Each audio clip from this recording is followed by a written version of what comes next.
No. All right. I pledge allegiance to the flag of the United States of America and to the republic for which it stands, one nation, under God, indivisible, with liberty and justice for all. Now I'll officially turn the meeting over to our Budget Committee Chair, Councilor John Hamlin. All right, I'd like to start by calling roll, please. I won't take a bite this time. In case you go out of order and I'm like, I'll try now. Hold on a second. All right, Councilor Beatzel. Here. Councilor Smallwood. Here. Councilor Hamlin. present? Councilor Lee. Here. Councilor Exner. Here. Councilor Schultz. Here. Mayor Pulliam. Here. Valerie Wicklund. Fritz Van Gant. That one's Kathleen. excused, I believe. He is excused. Kathleen Walker. Here. There she is. Amber Pritchard. Here. Brian Singer. Jeff Carey. Here. Thank you. All right, so we're gonna go ahead and start off by opening for public comment at 6:01. Any takers on public comment? Want to say anything today? Just wait for questions. All right, sounds good. Okay. All right, I'll wait for an official whole minute, so I'm not closing public comment at 6:01, so. Mike, here comes Mike. Open and closed at 6:01. All right, open and close at 6:01. We'll go ahead and move on to next item, presentations. Okay. Well, will be the brief continuation of the department budget presentations. We had just a few additional departments, and then we thought we could just leave it open for questions for any of the other, sort of other funds or other departments that are rather minor, but there might be some questions from the budget committee. Just kind of set the stage. We're finishing up the city budget review with the hope and perhaps potential to have the budget adopted tonight. If not, we do have May 13th next week reserved as a if necessary meeting. I think there might be a school board meeting that same night.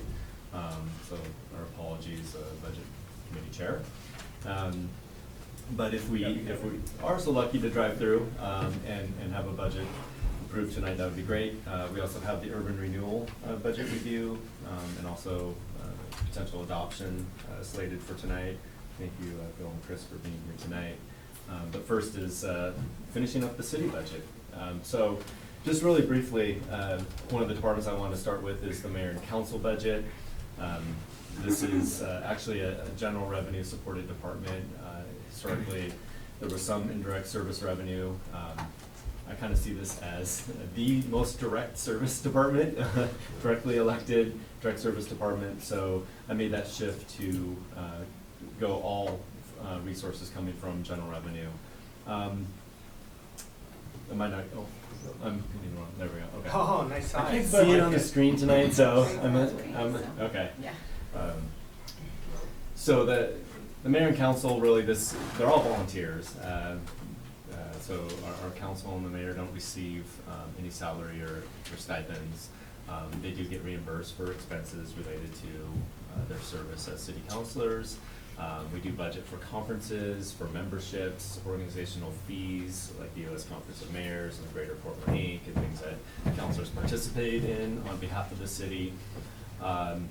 And really not a lot of expenses for a 2-year budget for the mayor and council, just given that there's no personnel associated with the budget. Any questions?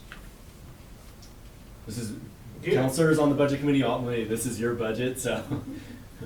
Well, I guess I'd like to start. So obviously there's an increase, as you can see from that we're looking at for this biennium compared to other bienniums. And some of that I think came from conversations that we've had with each other, one-on-one, and as well as at our retreat, and conversations I had with our past city manager, Kim, and conversations with Tyler and Jordan. And you know, between getting elected and serving as mayor, I reached out to a variety of different mayors who were kind of well-known with experience, particularly like Mayor John Cook from Tigard, Lou Ogden from Tualatin, and Lori DeReamer from Happy Valley, and kind of talked about where Sandy is and was seeking advice, right? And really, the one piece of advice that came up over and over again from all of them is that we need to start getting more active both in Salem and in Washington DC and with our association groups. And I look at this budget in a lot of ways as the old adage, sometimes it takes money to make money. We have some high-level projects coming up in the wastewater treatment plant. We have some transportation projects coming up. And really what this budget allows us to do is to get involved more with the National League of Oregon Cities, U.S. Mayors Association, as well as some different groups. I know we've had a lot of conversations about Councilor Jeremy Beachel travels the nation speaking on Sandy Mat. And I think when we talk about why would we want to have any tax dollar money going towards Jeremy traveling around and talking about Sandy Mat? Well, I think some of us who were at the lunch with Congressman Earl Blumenauer can attest is when we were talking about wastewater treatment and trying to get some of that money, he sat back and said, you know, Sandy has such a wonderful story to tell, from going it alone when you couldn't get your internet, and starting SandyNet, your own ISP service, opting out of TriMet when you weren't getting your transportation services delivered to you, starting your own transit system. And so traveling around and telling our story, being engaged with our national and state lawmakers, that's kind of what we're trying to get at with a little bit of a push and an increase in this budget to be able to do that. So I just wanted to kind of give that background and that explanation, because we're tightening our belt. We're looking at all the other different departments, and yet this one expense item is growing a little bit. And so that's the thought process behind what's being proposed in front of us tonight. So. Carl? Then Jan? Actually, she beat me. Okay. I just wondered what the difference was between organizational fees and memberships.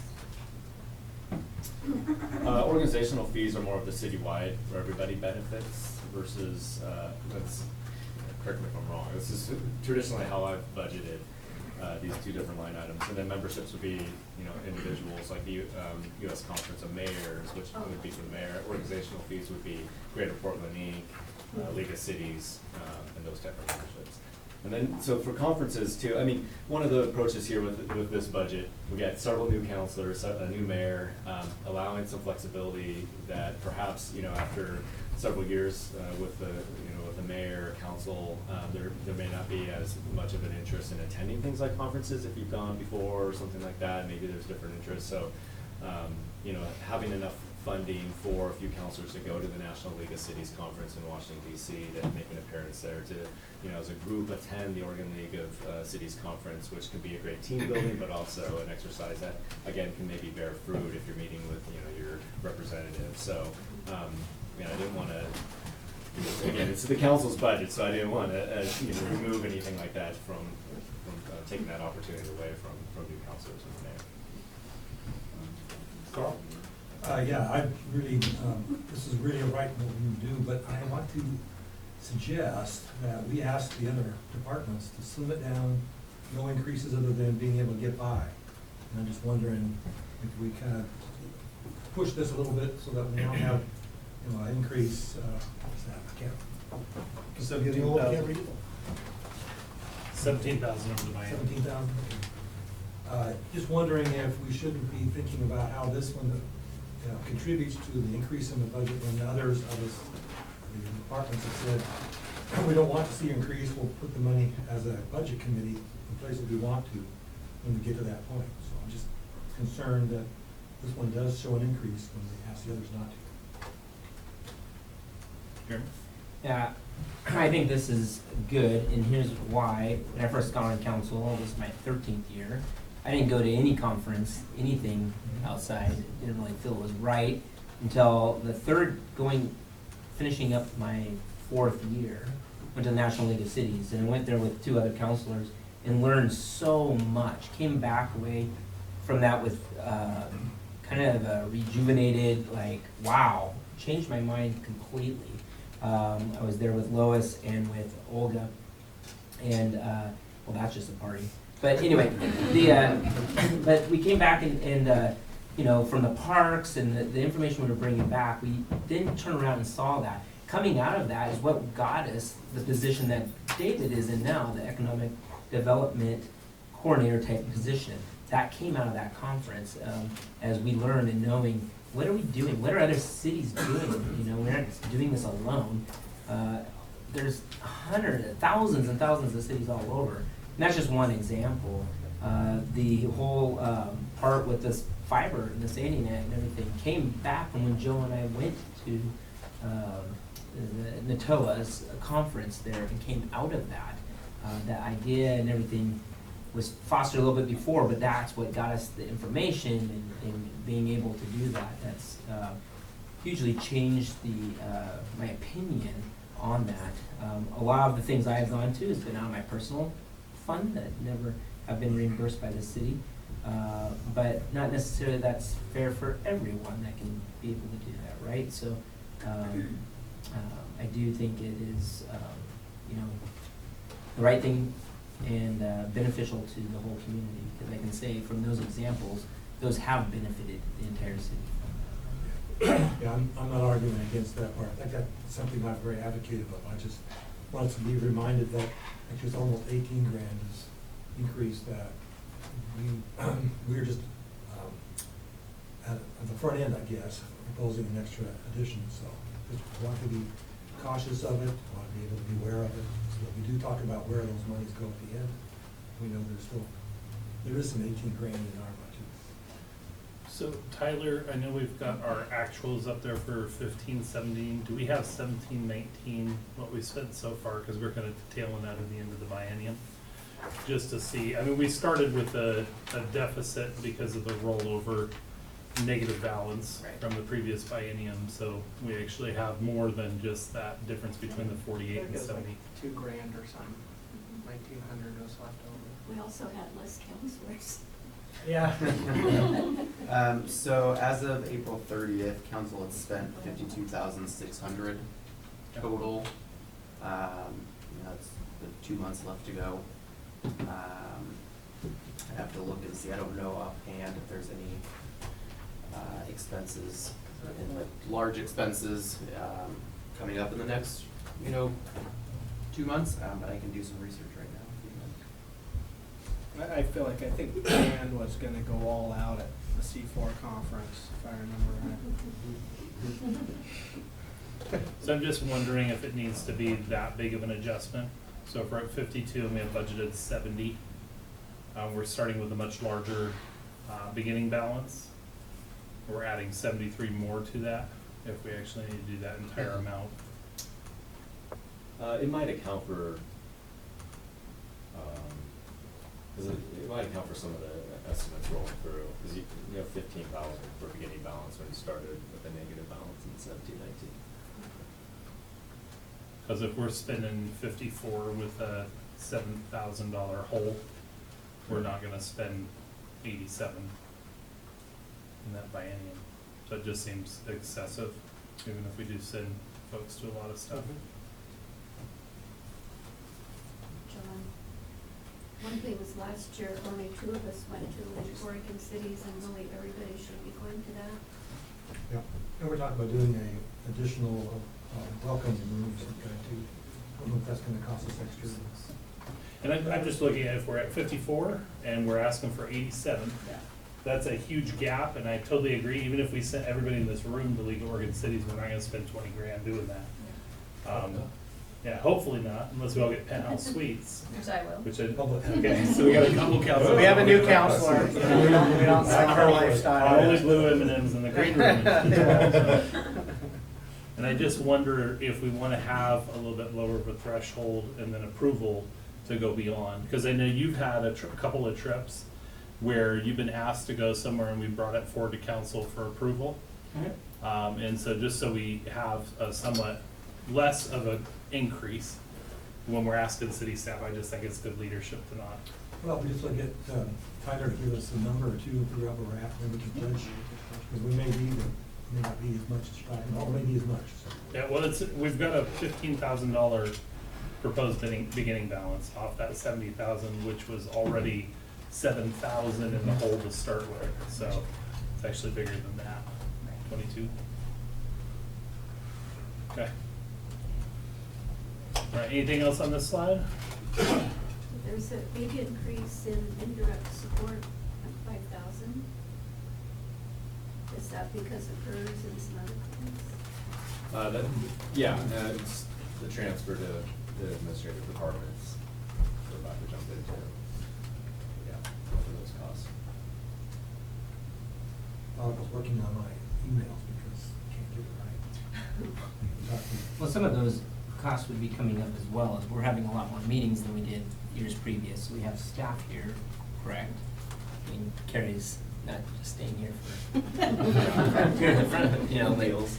But that is coming out of this as well, is that right? So with that increases the amount of time and there is a cost to that that's in this particular budget that we can't forget about. And I think my point is just if we're not spending what we have as an allocation for the biennium, and I think Amber, your email that you sent out to folks as well too captures this. If you're not spending, why would you ask for more than what you've ever spent historically unless you have a plan to spend it? And so that's where the justification process becomes a little bit more challenging. We're asking a lot of people to take reductions on their budgets to balance, and I think we should be doing the same.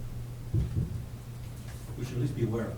So when we get to that point where we start making proposals, we should have that number. Yeah, and I don't know, this is probably not the right forum for it, but at some point it might be helpful in developing a council budget to maybe have, and maybe I'm wrong, and there is a policy or something, but to be able to plan for what trips are gonna be taken and, you know, project out so that we can accurately budget for it. And maybe there's a policy that every, you know, counselor gets one out-of-state conference per year, or, you know, one in-state, one out-of-state, something like that. And then anything more can maybe be approved by the full council or something, just to give some predictability from year to year. It would be up to the council to look at that. Okay, so administration, not much going on here, besides city managers. I think 90% budgeted in this department. Half of Carrie's time as city recorder is in the administration budget. I think materials and services are going down. There was a few things budgeted, the city manager recruitment, which was done in-house, but that was budgeted for the previous biennium. Was budgeted? Yeah, what's that? No? Surprise, surprise. Unbelievable.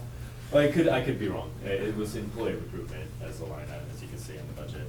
And then I think repairs and maintenance I took out. City Hall's being repaired right now, so I don't see any need for other repairs at this time. I think I'm saving the city some money by, I'm on my wife's health insurance, so personnel services is pretty flat. With a typo there that we'll correct. And by the way, if you see any other typos, let us know. I'll correct that for the adopted document. I know a few have come in already. We put those in there on purpose to see if anybody's actually paying attention. Do you get a cut if you catch it? No. Sorry. Yeah, $5. So, I have a question. You just said because you're on your wife's insurance, but that's not gonna be the case for anybody though. That's right. All that. So that, I think would be unfair to create a budget that could be, just because the individual. He's planning to stick around. No, Right. it's gonna have to be adjusted if things change, or even if I change. Exactly. Right. So maybe you aren't on it anymore, but then the budget wouldn't reflect that, but you could turn over on that, so the budget should reflect that. So The budget that you should reflects have- all of our current employees as they will be on July 1st, and then factors in all of their step increases, COLAs and everything, from that point forward. So, you know, this personnel across the board reflects our current staff. And Jeremy, to your point, if we had a vacancy, we would roll forward a placeholder that would account for the estimated costs. But if it's a existing cost, we shouldn't budget for it unless we have plans that we haven't told Jordan about. that he has to take this, the insurance. So I guess in my world where I work, I have to accommodate for the highest amount because I don't know what that individual's life changes will happen in the middle of the year. And I have to budget for that. So that's another government another way to agency do that, it, but, or else we try to I will be as fall close as short possible. and won't be able to pay that. With what you have that you know of, so, I mean, somebody could change their insurance benefits in October or whatever open enrollment is. Jordan could come back on and it's a cost that is unforeseen and we go in the hole for the biennium, but it's been a whole harmless in all my experiences if somebody adjusts their benefits mid-budget. Okay, legal, really simple, but important. The good news here is that rates are being held flat by our legal firm, Barry Ellsner. So we were pleased to hear that. So no proposed changes. I don't know if the rates in 2021 will be held at the same rate as they are today, but for the time being, we'll take that as good news. And we do appreciate their service. Any questions about legal? City council meetings, majority planning commission meetings, and a whole lot of other legal issues that we need their advice on is what this does. So it's going up to 7,000, 6,000, is that right? Are you just giving yourself some room there? It's pretty, It's pretty conservative. yeah. Well, conservative would be if we didn't have any legal issues. Well, that's, So what are you gonna do this next year? I don't know, that's what you have to say. Okay. It's okay, right? I think our experience is that's gone up and down depending on It does. Yeah, what happens? what topic is. It's I a mean, little hard to predict. when I first got on council, there's A lot. an unforeseen Yeah. shooting, a death. I mean, there were some very high legal ones.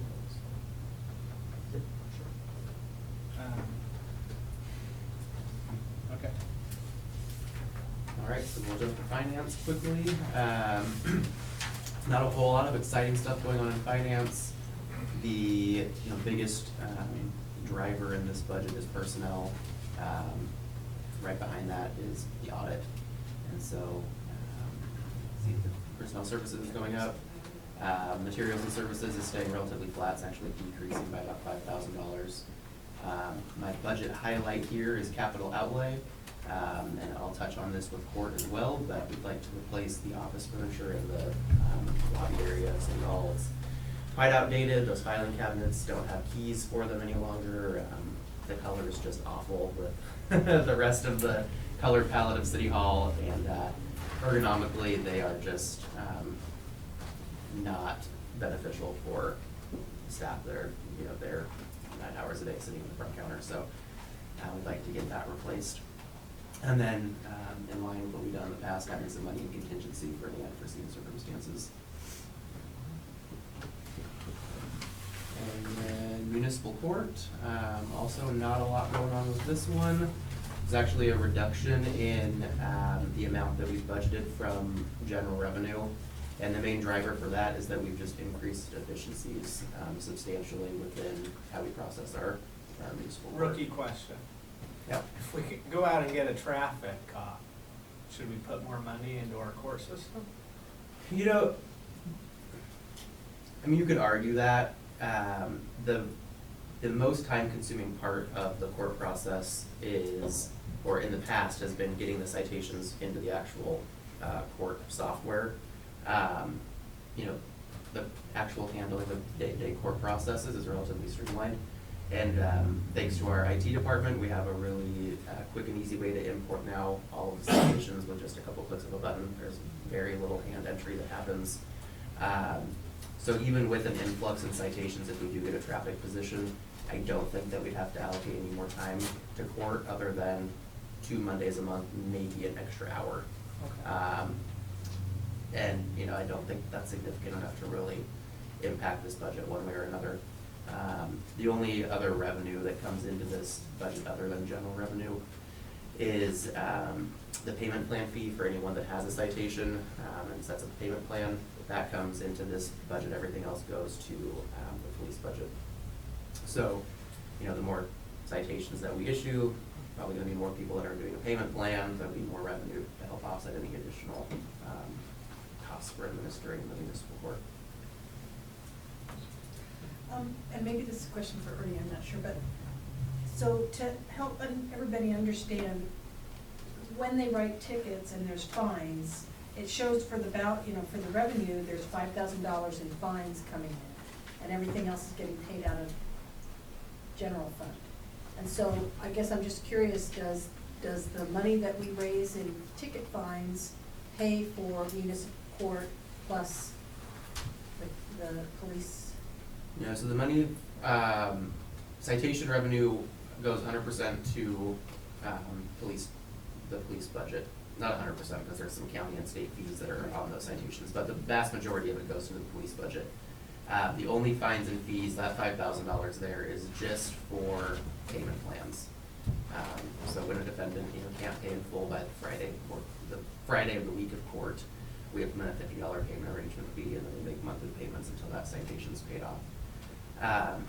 So that's a $50 fee? It's a $50 fee. That's the 5,000 Mhm. revenue? We have a lot of people that end up on payment plans. That fee used to be $25. Council increased that about a year and a half ago when we brought some finance and administration fee changes. And most of the fees that we charge match Clackamas County Justice Court's fee schedule.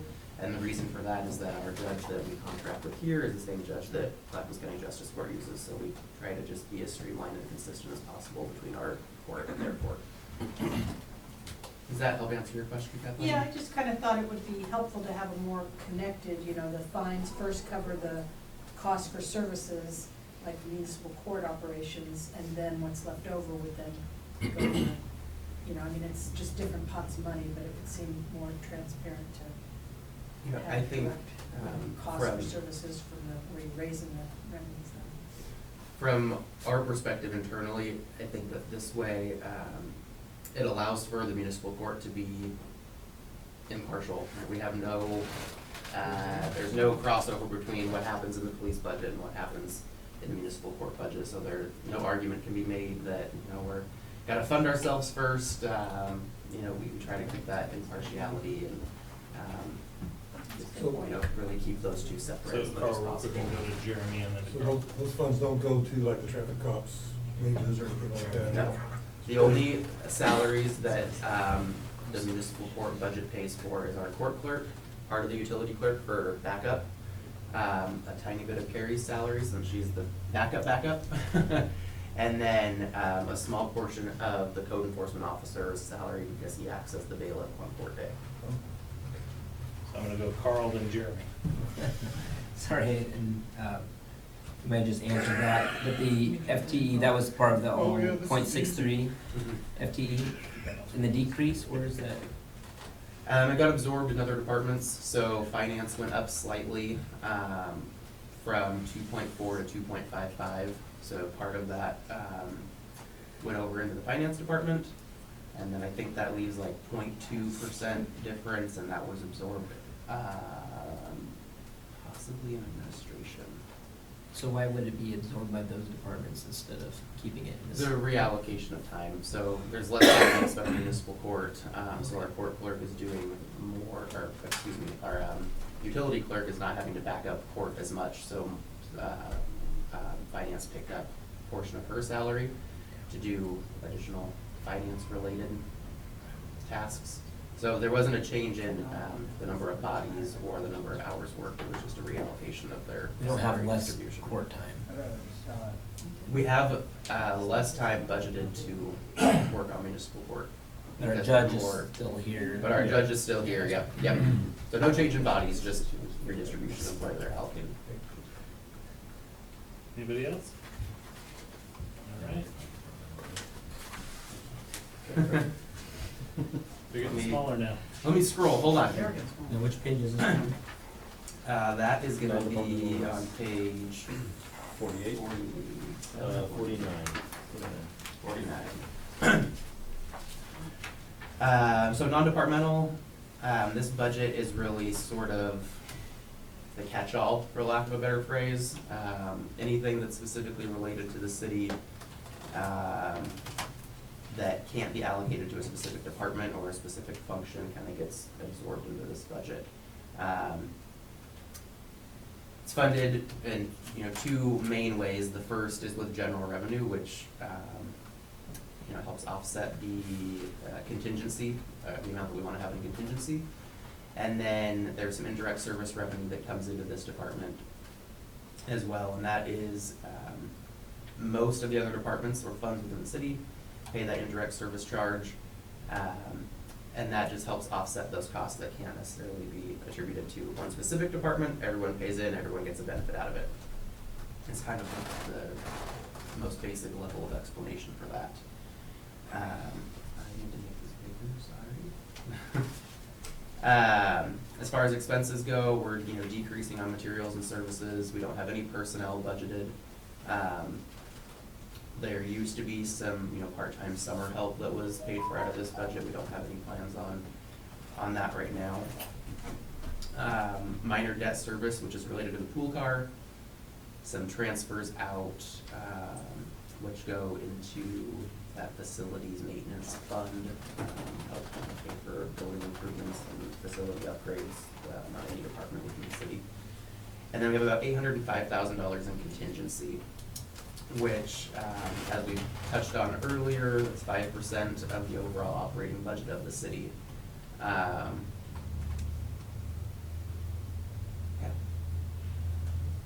So I have a question on this one, because I know it was a few years ago, Jeremy and Carl, you probably remember, but we had no annual or biannual funds going into a contingency account. I think it was when Seth was here, we started that contingency, or excuse me, capital contingency account to where we could start building some reserves, to where 15 years from now when a roof needs to be replaced, we'd have that. And specifically Is that represented in here somewhere in capital outlay, or where's that money at and what is it up to?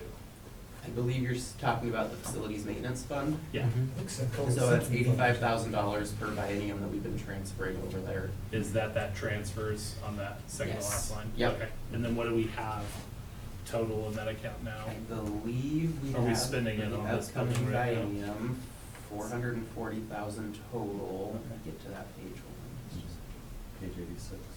That's include the 85 you're transferring? That's including the 85, yep. Okay. So $440,000 in that fund, and then we are anticipating, or budgeting rather, $100,000 for materials and services, and leaving $340 in contingency. And that $100,000 will pay for the costs associated with the facilities and need assessment. So I know we've kind of talked about this, I think it's other council meetings, trying to better understand what buildings need a new roof, what buildings need new siding, where are we at capacity, and how can we utilize the space in a better way, a more efficient way to house our staff. Truth be told, I have no idea how much that needs analysis will cost. I'm finishing up an RFP right now that will go out hopefully by the end of this week. School district just did that too. Did they? Yeah. And so we will have that RFP out. We'll go through the whole bidding process and then see where that leaves us, but we'll bring that before council for approval before we spend any money on that. Just remind me, what was the 652 from 17-19? Is that was that the effort of putting a contingency in the last biennium? Those were transfers out to other departments, so Oh, pool, those are senior transfers out. services, yeah, Yep, yep. yep, Pool, yep. senior Oh, I remember services, and those. parks capital. Yeah. So that 85 is transferred out of this fund into Into the the facilities facilities maintenance fund, out of this budget. Yeah. Yep. Can you clarify the 259 in indirect service revenue? Is that like interest on certain things like this SDCs and things like that? It's not. So the indirect service cost, page 95 of your booklet, the very last page of the budget document, is the indirect service cost allocation table. And And so you can see in the second to the farthest right column is the non-departmental and kind of how we structure this. And so it's virtually every department within the city paying into non-departmental for services that they use. So half of all the costs in City Hall are paid for by departments that are directly in this building. The other half of all the costs here are allocated out to all the other departments. So some of that is general revenue also, but it's just departmental. Yeah, so like the library pays an Yeah. indirect service cost, the library gets general revenue, pays an indirect service, yeah. But it's the way that we've tried to be as transparent as we can to show this is what it costs for these departments to function. And if the city didn't offer some of those services, they'd have to go out to hire a payroll service elsewhere, or hire, a meeting space to hold their council meetings, or a transit advisory meeting, or I can't think of another board off the top of my head, but planning commission meetings. So, it's just a way to capture all those costs. Tyler, what's the debt service dropping from 124 down to just 9 grand? So in the current biennium, we had the final payment of $115,000 to Northwest Housing Alternative Authority, NWA, for the Old City Shops property. We sold that. There were some issues with that. Yep. So we purchased the property back, and so the final payment on that property was due last December, which is why you see that influx in debt service. Don't plan on having that happen again, at least not in this biennium, so it's just the cost of the pool car. Anybody else? All right. Mike? Parks, buildings, and grounds. Got a lengthy PowerPoint for us again tonight. Okay, where are we on time? It's all up there. This is 35, isn't it? 035? 035, I don't know what page it's on. It's on page 42. Oh, no, 41, you're right. I see you guys are staying here. So, Parks, Building and Grounds, does what it says. We used to just call this Parks Department, but there was some kind of mission creep over the years where, the stock cabinet needs to be moved, my light bulb is out. So the park staff were called on to do a lot of work inside and on public buildings. So in recognition that a couple of bienniums ago, we changed the name and the amount of support from the other general fund and enterprise fund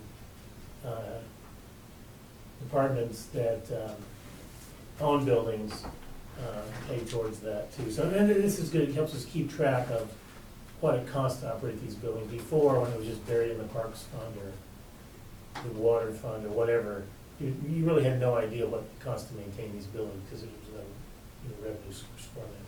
So, that's what it does, and it's, they don't do everything, but, if something is complex, requires an electrician, a plumber, some kind of skilled trade labor, they would be responsible for soliciting quotes for that kind of work and, overseeing the work getting it done particularly. We kind of leave that up to the Parks, Building and Grounds staff to determine what can be done in-house and what needs to be contracted. So we, mentions we have 9 city buildings, 1 rental dwelling, the number of developed parks we have, the number of acres, and open space tracts. And even like, pedestrian paths, if you live in a subdivision where there's like a little pass through from a cul-de-sac to another cul-de-sac, Parks takes care of that stuff too. And then we do use some local landscape contractors to perform services at certain facilities. But since the staff has kind of increased in this department, we've gotten away from that. But I think this, this time of year when everybody's, it's just like, like at your house when, oh gee, this is the only dry day this week. We've got to cut the grass, because it's gonna rain for another 2 weeks. It's the same thing with parks, but on just a much larger scale. And so when it seems like we have a lot of staff on that one dry day, everybody has to get out and mow grass, and so you don't get anything else done. So we looked at trying to contract out more for some of these services, And, we're trying to kind of balance what we can do in-house versus what we can, I think when we try and do everything in-house, maintenance of the parks suffer, and when we, so we're trying to find that balance of what we can do in-house and what we need to contract out for. List some of the things we did in the last biennium. This condition assessment for the Fantasy Forest playground structure was, very important. A lot of that stuff was built kind of, the architectural, landscape architect designed it, and it was kind of home built and community built. So it generated a lot of enthusiasm for the park structure, but you have these kind of unique things that are made out of a radiator hose or car tires and chains and, kind of custom built stuff. Well, when that breaks, you can't go out and build another one like that. And, there's not a lot of research and development into how to make those things safe or, comply with, safety requirements. So we have to go out and buy things that are kind of off the shelf that are used in the fancy plastic playground structures you see now. So that's one thing that the condition itself helped us with. This custom-made thing that we put in 20 years ago, whenever the play structure was built, you can't go out and build another one, or nobody will design one for you because nobody wants to take on that design liability. And so we've been, the good thing about the condition assessments is you can replace this with this thing that's off the shelf out of this catalog, and here's how much it costs and go out and buy it. So that's been helpful. We did some work over the winter, and we plan on doing more in the upcoming biennium.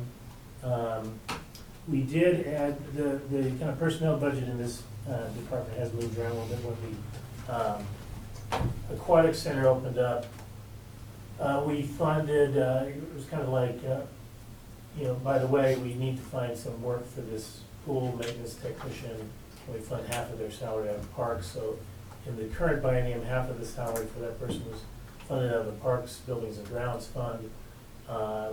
And so, we did get a little labor out of the thing, but a lot of that time was spent kind of fixing up the pool. A lot of that was done with in-house labor by the pool maintenance tech. And so now that was a 50-50 position. That's going to be converted to 80-20, I believe, in this biennium.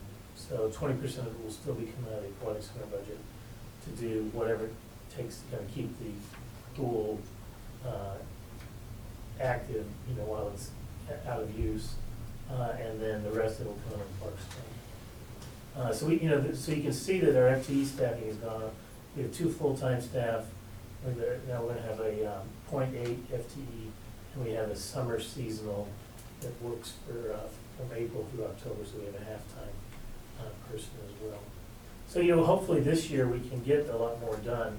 It's primarily a staffing thing, and with the additional staff, we'll find out if we can kind of keep up with the parks maintenance needs.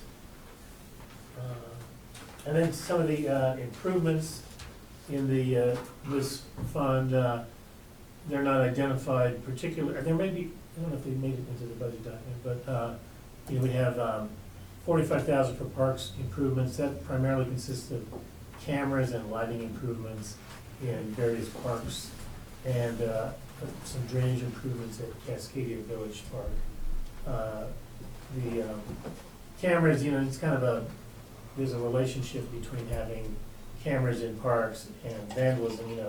It's kind of amazing how inventive vandals can be and what they choose to destroy. So, it would be helpful if we could, the cameras, we think there'll be a payback on the cameras, and that vandalism should go down if we can keep a better eye on some of these facilities, and the police can tie into these cameras. I know a lot of the camera feeds from the other buildings in town go into the PD. If we can do this, or at least identify people who stack picnic tables up in the gazebo in the park to reach the camera to destroy it. So hopefully we'll be able to, that's another problem with cameras in the past.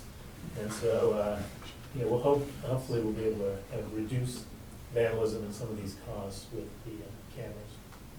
And cameras have been in the budget for the last 2 bienniums. The first the biennium prior to this one, we decided to put it on hold because we had the big mining park path reconstruction project. Some of that was funded with Minority Parks and Recreation Department grant. And since the pathways are gonna be reconfigured, we want to put up a camera on a pole, you know, next to a path that was gonna be in a different location. So we waited for that to come, that project kind of fell apart. And so in this biennium, it was the same thing, since we had the unexpected expense of the half-time employee kind of coming in the middle of the biennium. We weren't able to commit those funds until we kind of saw how the additional personnel cost was gonna shake out. But this year, I think we have enough certainty that we're gonna do it. We hope to be able to do it with, some of this with our own staff, with, sanding net, installing the conduit, and helping us out with the connection to the city's network, and then using PW staff to install poles for lights and cameras. Yeah, thanks, Mike, because that was 4 years ago. We had people from the community coming to being scared out of the parks out here asking for that, and put that in there. It's been 4 years, we have not done that.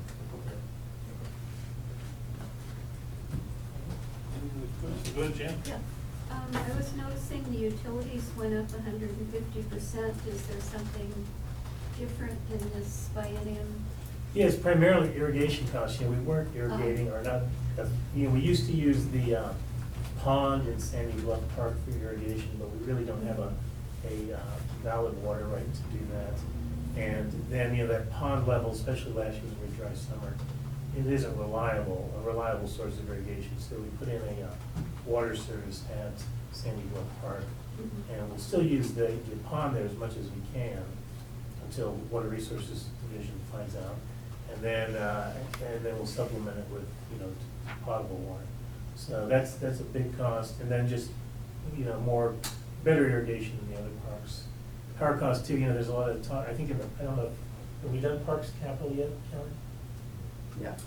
Okay, so, there's a lot of, once we, there's a lot of push to put restrooms in many parks, if not all parks. And so, those are very expensive to maintain, and, not only expensive to construct, but their, maintenance cost is very high. And we have a remarkable number of dog waste bag stations. It's about a 1-to-1 ratio between dogs and Sandy and dog waste bag stations. So we spend a lot of money on those little plastic bags. You would be surprised how much we spend on plastic bags. But that's not a utility cost. Mike, would it be in this budget that we repair the west side fountain? Yeah, I think we could, between non-departmental and parks, maybe, we could, Downtown? come up with some money for that. I think it's gonna have to be, I don't think it can be repaired. I think we just have to start over and come up with something different. If we start over, maybe it could be an urban renewal expense, and under that improvements line item. We'll get to that. A lot of the repair to that fountain over the previous years did come out of parks. Is there a reason that the improvements, like the cameras and stuff, couldn't come out of the Parks Capital? Well, Is there a legal reason? I think, until we get a parks master plan, so that we can change our capital improvement plan to include projects like this, and collect systems development charge money for that. No, we can't use it. We can't use parks capital money, because we don't have a CIP in parks capital, and those projects, and that project isn't in parks capital. And so, it's like, and that's the tough thing about using, the only source of funding for parks capital, the systems development charges. You couldn't fund cameras in existing parks with systems development charges. Even though you can improve existing parks? Well, you'd have to relate it somehow to capacity. To a new audience, By right? putting cameras in the park, can you serve new development? And I think it would be difficult to make that connection, or to make that connection for 100% of the funding.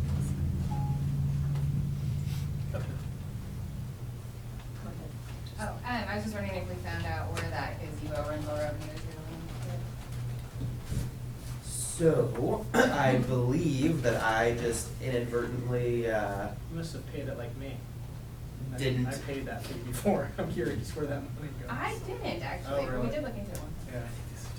Oh, we got a billing to take care of. I didn't use it. Charger anyway. Prove it, yeah, prove I it. I got mine back because I cleaned up and stuff. Oh, that's good. Yeah.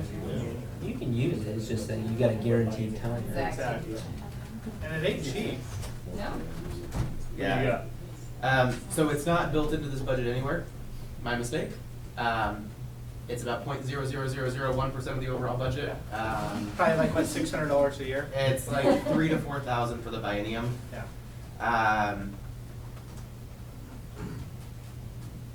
Yeah. It was budgeted in the current biennium in Parks Capital. You may recall that we are discontinuing the operations section of Parks Capital.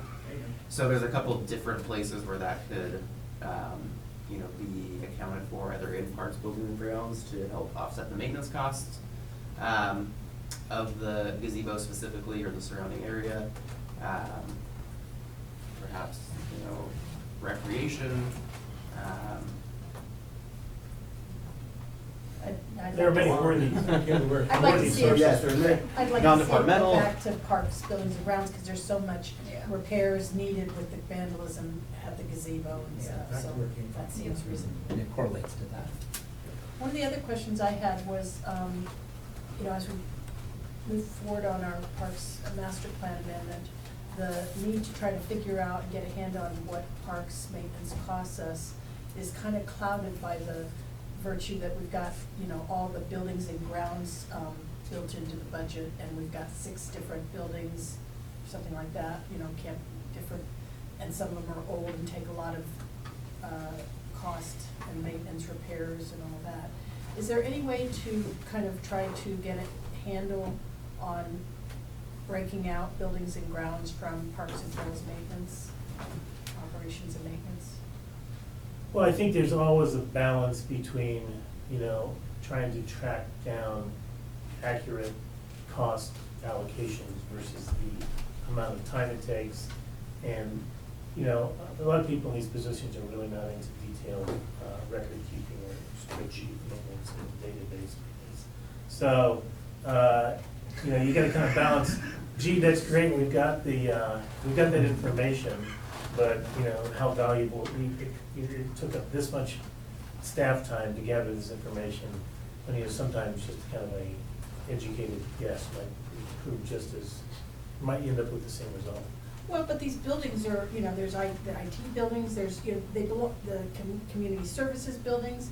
I mean, are those departments paying for the maintenance of those buildings, or is Parks kind of, subsidizing that in, and I get it that there's lumpers and splitters, and, you're a lumper and I'm a splitter, and we know that about ourselves, but. Then you're right. Where did you find that? So I'm just, and I get the fact that the people involved are not, real detail oriented, but somehow, as we move forward, trying to get that sense for what parks maintenance costs is really important going forward when we talk about having more parks. We're gonna have to get a handle on how much it costs us to do that and how to do it efficiently. Yeah. Since a great deal of the revenue that comes into this, department is really just the general fund allocation. Yes, those funds are paying for that out of their indirect service costs. And there is a synergy with the buildings and grounds. A great example is City Hall. I mean, we're essentially in Mining Park, so that employee can both, service and maintain Mining Park, and also, do the maintenance here at City Hall while they're here. I don't know how many more grounds, outside of that, and street maintenance picks up some of the medians and things like that as well. Right. Yeah, we pay back, parks for sometimes maintaining the medians in the streets, so they get a little street fund money on that too. But the biggest chunk that's not directly a general fund allocation is the property rental revenue from the Ornstead House. That's about, we rent that out for about $2,300 a month. Is that right? We get about 2,100 net, after we use a management firm to, Mayor's Mansion? get, solicit, or, screen tenants and keep the house occupied. There's Okay, it's a big thing for me, because I see it every time I drive by it. You said medians are financed underneath the parks, correct? No, the street fund reimburses the parks fund for some of the median improvements. So- But it's all, but the cost comes out of the street fund. So we're talking about like the Barco, that median? Yeah, you know, Bell Street has a median, Jewelberry has a median, So Cascade. where does Highway 26? street fund, Okay, yeah. all right. I'll be talking to you about this. Okay. Oh, I mean, some of it- That piece right there by the. Maybe we have those attorney fees. Oh, that's right, we do have an urban forestry Yeah, fund that's out out of of planning, and that does pay for some of the street tree maintenance. No, this So would the be- ones on Highway 26 don't have trees in it. You can't, or that one was that trees in those. So that, There it's is all street fund. vegetation, there's vegetation in it, so street front, that's what. All street fund, Okay. It's in the street, it's, Put that on your calendar. I was just gonna add, this is a budget to watch as we move forward, and I'm talking about multiple years out, because Kathleen makes a good point that as we add parks, as we expand our parks, if we add bathrooms, they're costly to maintain, and even if you're contracting out a lot of those services, it's still a cost on the materials and services side. But, you know, the care and feeding of parks is expensive, and a lot of times it does take personnel. So as we invest in capital, especially the capital construction of new parks and new amenities, it would be prudent not to forget that along with that comes the operational side too. Year to year. Yeah.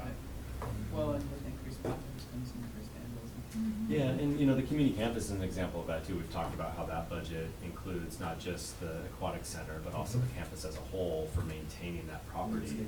And so buying, you know, tens of acres adds a lot of work in terms of maintaining that, mowing it, weeding, and all the things that come along with a large property. So Tyler, not to get off topic, but let's say like Netflix wanted to film a movie at the old campus, right? Or we did a haunted house. Is that income, revenue comes in, where do we put it? In that situation, it would go into miscellaneous revenue in that fund. Okay.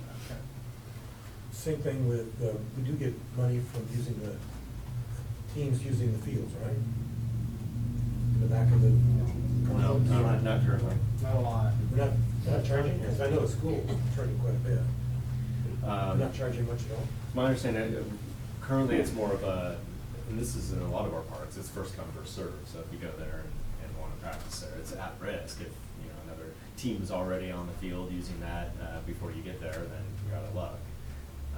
But given that we don't have a lot of ball fields, this is sort of our first, you know, major location for soccer fields in Lakewood. We haven't set that up as a recurring recreation program for reservations.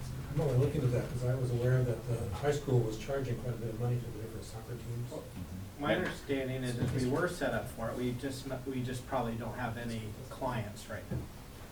Is that correct? Yeah. Yeah, please. So we did, last year when I came to council to talk about rental fees, at that same time, we talked about field fees. And so we do have pricing structure set up for that. You're correct, we haven't had any clients. Let's say, for instance, Eastside Timbers, they came to us, they asked if they could use the field. We gave them the price. At that time, there was discussion about watering and mowing. We gave them the option that they could show up and practice, or they could reserve the field and pay for it. So it's kind of, you know, if somebody shows up and reserves the field and pays for it, they have priority. Just like anywhere, you know, Sandy Youth Football, they wanted to come and reserve the field and the track and pay for it, then yes, we have a system in place. And that's the same philosophy as like the gazebo. Right. You know, if no one rents it, it's first come, first served. If Right. you do want to guarantee it, you pay the rental fee and it's yours for that day. Do we just have teams practicing, or are they actually playing games, organized games? I do not know for a fact. I know Eastside Timbers is down there, but I don't know if they're doing games or just practices. I think mostly practices, but occasionally I've heard that they have done some games because they've been in jerseys. Okay, So. yeah, because if they're actually doing games, it'd be nice to Yeah. The other part of it is that we don't have staff Sure. available to regulate it. Sure. How does the school handle it? It's all locked, so you have to have a key, you have to go Yeah. get in. Right. Yeah, one thing I would like to point out on that, that's kind of an informal thing right now, but that property, the campus is not zoned as a, we need to get some feedback from the Parks Board on that, like, okay, do you want this to be a park? It's zoned R2, do you want to change it to parks and open space, whatever the zone we have for parks is.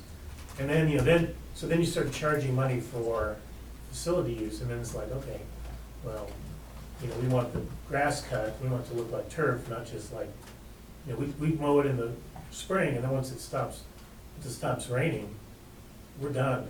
It's just brown grass until, October.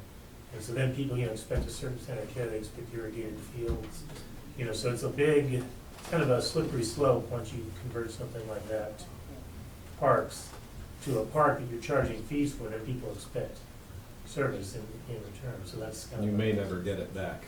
Right, yeah, so what seems like, oh, great, we can get $100 a week from youth soccer, well, it costs, 3 times that to irrigate it and mow it and do whatever you need to do. Okay. Anything else on this one? Yeah. Can I ask a clarifying question? Yes. So I heard from a couple of you, gazebo rental, revenue into parks maintenance. That's where it came from, sorry. Back where it came from, so. I can see. So I want to make sure that was not just a handful. For me, as well. And there will be a need to, when they do the master plan, to start, breaking out the buildings and grounds and estimating in the parks master plan what maintenance costs you. That's gonna be a question asked, and so the sooner you can maybe start, pulling that data together, it's gonna be part of the plan, I'm sure. Okay. Thank you. All right, moving right along. Stormwater, we were going to do the enterprise funds last week, we skipped over stormwater, which is appropriate because stormwater is kind of the poor stepchild of the enterprise fund system. It's consistent though. Yeah, until we had we didn't have a stormwater fund, a utility until 2005. Which page are we on? 76. So primarily, the revenue from stormwater fund is used to maintain the stormwater system. Before, since most storm drains are in streets, and most culverts are next to streets, and ditches are next to streets, we used to just fund it out of street fund. Street fund used to have funding problems of its own, so we were really subsidizing stormwater maintenance with street fund money. And so that has been the primary advantage of creating the stormwater utility and having a separate revenue source with everybody. Single-family dwellings pay $3.25 per month for stormwater services, and they even pay it in the summertime. That's a question we get a lot, and we say, well, we could pay $6.50 a month from November through May, or you could pay $3.25 January to December. So, so even if it hasn't rained for a while, you're still getting that $3.25 a month bill. And same way for commercial and non-residential properties, they pay the same rate for every 2,700 square feet of impervious surface on their property. So, a lot of the revenue does come from non-residential development. We do have some debt in the sewer fund. I don't know what the balance of it is, but our debt service is about $60,000 a year, about $120,000 per biennium. And that's primarily to fund the big stormwater detention structure that's underneath the parking lot in Mighty Park. Is that the only one we have, or is there others? That's the only one we have now. We may look at one in, if the park at Deer Point is developed and the property to the east of that is developed. It may, that's at the upper end of the basin. We may look at putting another buried facility in the Deer Park when that's developed. But right now, that has solved like 90% of our flooding problems. There was always kind of naturally a basin that served as a stormwater detention It was facility. Walker, I thought, for a long time. Yeah. So, and we just formalized that, but we put it under the parking lot. I want you to inspect that part. Yeah. And so, but that's the trouble though, is the surface of the parking lot is permeable pavement, and, you know, somebody dumps a load of bark dust on there, or a load of dirt, and that permeable pavement gets plugged up. So some parts of it drain faster than others. And a lot of the stormwater, you know, we try and encourage in developments is, you know, not necessarily underground piping or underground structures. It's like a pond or a swale. These things really take a lot of time to maintain. They're great because it's kind of a green stormwater solution, but it's much more labor intensive to maintain those things than a buried pipe or a buried concrete basin.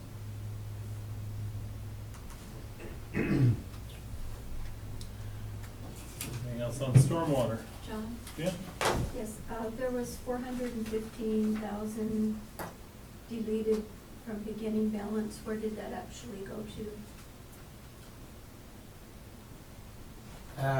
So this is kind of one of the consequences of the way that we budget our enterprise funds with the two different departments, one being operations and one being capital. There is no operations, or there is no capital revenue. There's no SDC revenue that comes in for the sewer fund. So we'll complete a capital project or have capital expenses that come out of the capital budget, the capital department rather, with no corresponding revenue. So the capital department always just operates in a negative, and operations subsidizes that. So the fund as a whole balances, just the way that we track the revenue and expenses kind of looks a little funny in some of these that don't have SDC revenue. Mike, you're increasing your personnel services. Are you hiring people or? No, we did have a full-time staff person for stormwater when we started the utility, but we don't really. The crew isn't really big enough to say all you can do all year long is stormwater, so they still kind of split their. It's just the allocation changed based on the review of the time sheet information. So that it kind of goes up and down from year to year. Is 1 year an employee might spend more time in stormwater than in the previous year, or more time in the streets the following year. So there's always a lag. I think it's either by biennium, so it usually can be 2 years lag in there between. So that's why it varies up and down. Would the stormwater fund be one that we would tap into for doing some of our sewer, wastewater research this next biennium, as we are looking at what should be going into stormwater, but it's going into sewer, up to the houses and those type of things, or other places in the city where that water may be leaking in from the stormwater? Yeah, it's not. We don't have a lot of trouble with public stormwater lines going into the sewer system. It's really the ones in private property. I think you could use stormwater funds, like if you have a, let's say, commercial site or a business with a parking lot, and we discover that the catch basin in that parking lot is connected to the sewer system because when it was built in 1971, they said, oh, here's a pipe, which is connected to that, and so I think you could maybe offer some financing or some sort of subsidy to, because it might be a large burden on a small business owner to find out that a lot of times those decisions were made because there wasn't a stormwater line in the street. And so there was no other place to put it, so they just put it down the sewer line. So I think if we discover some of those and we do our investigation, we could probably kind of soften the blow on some of those. Or we may have to extend stormwater lines to some of these sites if there's no other facility there to do that, just to keep them out of the sanitary sewer system. But this fund could be used for that? Yeah, I think that would be a legitimate use, yeah. That's the nice thing, since there aren't any SDCs. We don't collect any stormwater SDCs because really new development has to limit their runoff to the pre-development conditions, so we really can't charge a systems development charge for that. So it does give you a lot of flexibility to make this money. Any other questions? Final question, did you, three of you plan the shirts tonight? I know, I was gonna say, I was just thinking it's that too. coordinated. Ours are hit and miss every day. So while Mike is sitting there, is any other questions about capital projects, anything left over from the previous week regarding utilities, enterprise funds, works? All right, then you're off easy. Thank you, Mike. So Chair, this is where hand it off to you for deliberations on budget committee. We have one change so far, it sounds like, $4,000 in gazebo rental income to the budget. And I know there's a couple proposals that have been shared via email by budget committee members. One I think pertained more to urban renewal, but the other about the city budget. And it's up to, I think, the committee and how you want to handle that process, either by votes as proposed changes come up, or discussion, deliberation on that, and then voting at the end of the discussion. I'll go ahead and turn it over. I have a question. Jeremy and then Carl. You jumped in last time, Carl, I had to do it. So, and you might have already said this, or we've already talked about it, but at the end of the day, where do we see the ending balance for the biennium for the general fund? So there's two balances, right? Well, several, but there's the department carryovers, and that, you want that a separate number? That's a separate, I wanna know what, So it's There's something- the departments keep their money from year to year, so Right. that's off the table, but what is? The 805,000. 805 in is the number. non-departmental. Okay. And that's equal to 5% of operations within the general fund. And that's up from our previous year. 50 before. Because we, 500. Yeah, we're ending the year right now about 260, I think, 240. 240. Here's the number. Yeah. okay. Carl? Just a clarification, just because I'm part of the Arts Commission representative, I understand there's about a $10,000 number there. Is that a carryover, do we know? And is that And I'm trying to remember designed someplace? where that is. Is it non-departmental? Yeah, $8,000 is $8,000. budgeted for the Arts Commission for the upcoming biennium. Right. So, So, what I'd like to do is I'd like to recognize the two proposals that went out, one from Fritz and then also one from Amber as well too. I forwarded that out to the committee. Fritz is not here. I think I saw one person's feedback, but just to open up that for discussion if there were any comments. I did not this committee. receive that. If You didn't could receive give us that? a Breakdown. You're talking Fritz's Fritz's? email? Yes. Yeah, and for the record, most of that is urban renewal. Yeah, okay. Okay, so we'll hold on to that. I have a physical copy if we can. Yeah, or I can just read it out loud, it's only a handful of bullet points. Go ahead. It was easier. Which one, the Fritz's one? For Fritz, That yeah. was urban You wanna renewal. just There wait was for one our section that was renewal? City of Sandy. Okay, go for it. I mean, I don't need to, I'm just No. happy to read it out loud. He would recommend approval of the proposed budget, however, would like to see minimal spending on the Aquatic and Recreation Center, reduce spending on capital outlay in order to increase a reserve which may be needed in future years for general fund needs and funding of the PERS liability, and reduce where possible the issuance of debt financing. As of June 30, 2018, the outstanding debt is $28,221,163. The debt service for the next 2 years is budgeted at $5.4 million, essentially. All of the other comments were related to urban renewal, so that was just the piece related to the city.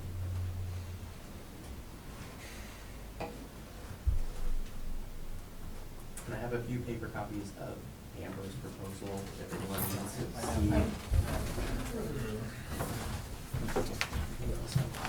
So Amber, if you want to give just a brief overview of what you did. Yeah, sure.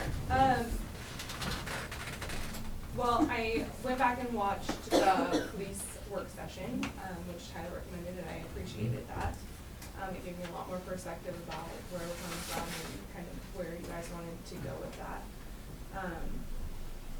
My personal feelings are that we're in probably one of the best economic times that we're gonna have for a while, and that we've had for a while. And if we can't fund our police now, we're not going to be able to do it in 5 or 8 or 10 years when we're looking at real cuts.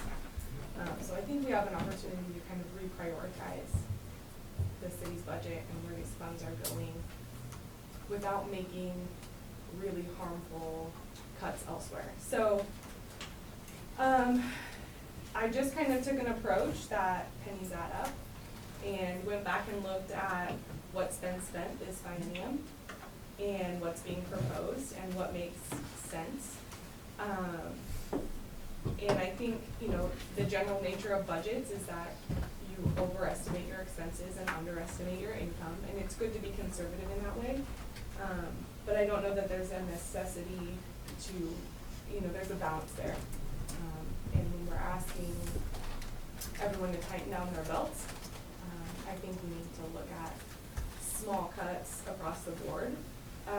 You know, these, in my mind, are fairly straightforward. It sounds like there's maybe a couple of adjustments to be made after what we heard tonight. But it's half of a police officer. And it's $132,000 that we don't have to ask the citizens to come up with. So that's kind of where I'm coming at.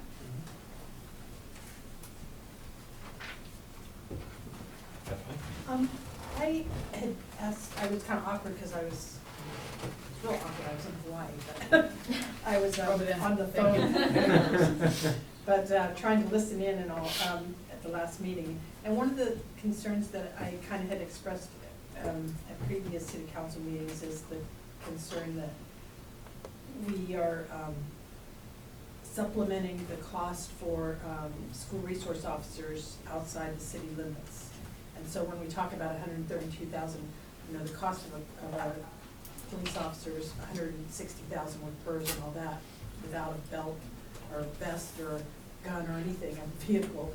And so it sounds like what we're charging the school district, from what I understood from Ernie, is about $50,000 instead of, and that's instead of $160,000. Now, obviously, they don't work year round, but there's a lot more costs. You know, there's the 160, there's the vehicle, the gun, the vest, the detective work, the administrative people that work, you know, behind the scenes. There's so many other costs involved that I just get concerned when we're, I understand doing it for one school resource officer who's in the city, working at the high school and within the city, but when we went to 2 school resource officers, I think that I just get concerned that we're providing services to Welch's, Boring, and at a you know, great big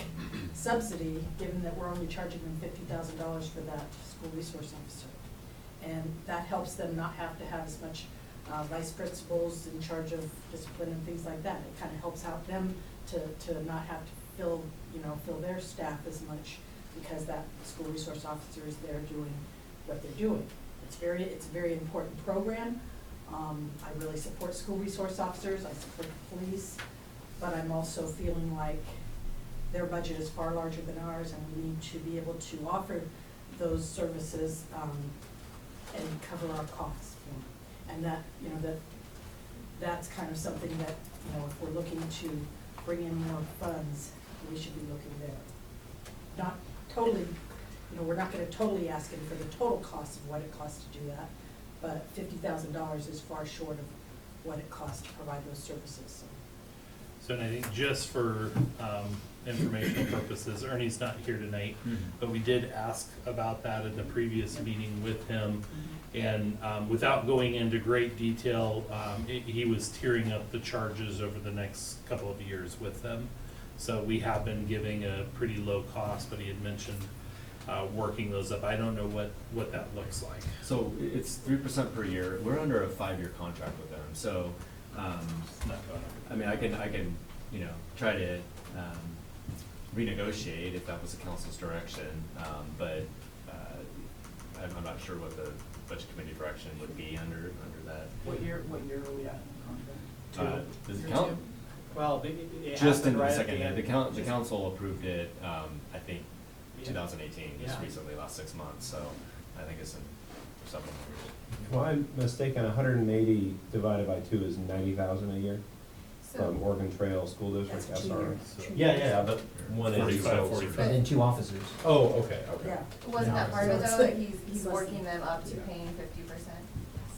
That's what he said. He's Currently not, but Yeah. that's what it is. That was his goal, And, yeah. and let's not forget, it's 50% of the 75%. lowest paid Yeah. entry position for an Base salary. officer on the base salary, and yet they're not utilizing an entry-level officer, someone who's paid a lot more. But I think one thing we also have to be a little bit thoughtful of is the position that our city was in at the point in which Chief Roberts negotiated that deal, and what was going on with the Estacada contract, and some personnel, and I just, There were a lot of projects. I think he was showing up a little bit to negotiations with an arm tied behind his back to a certain extent, and then they do it.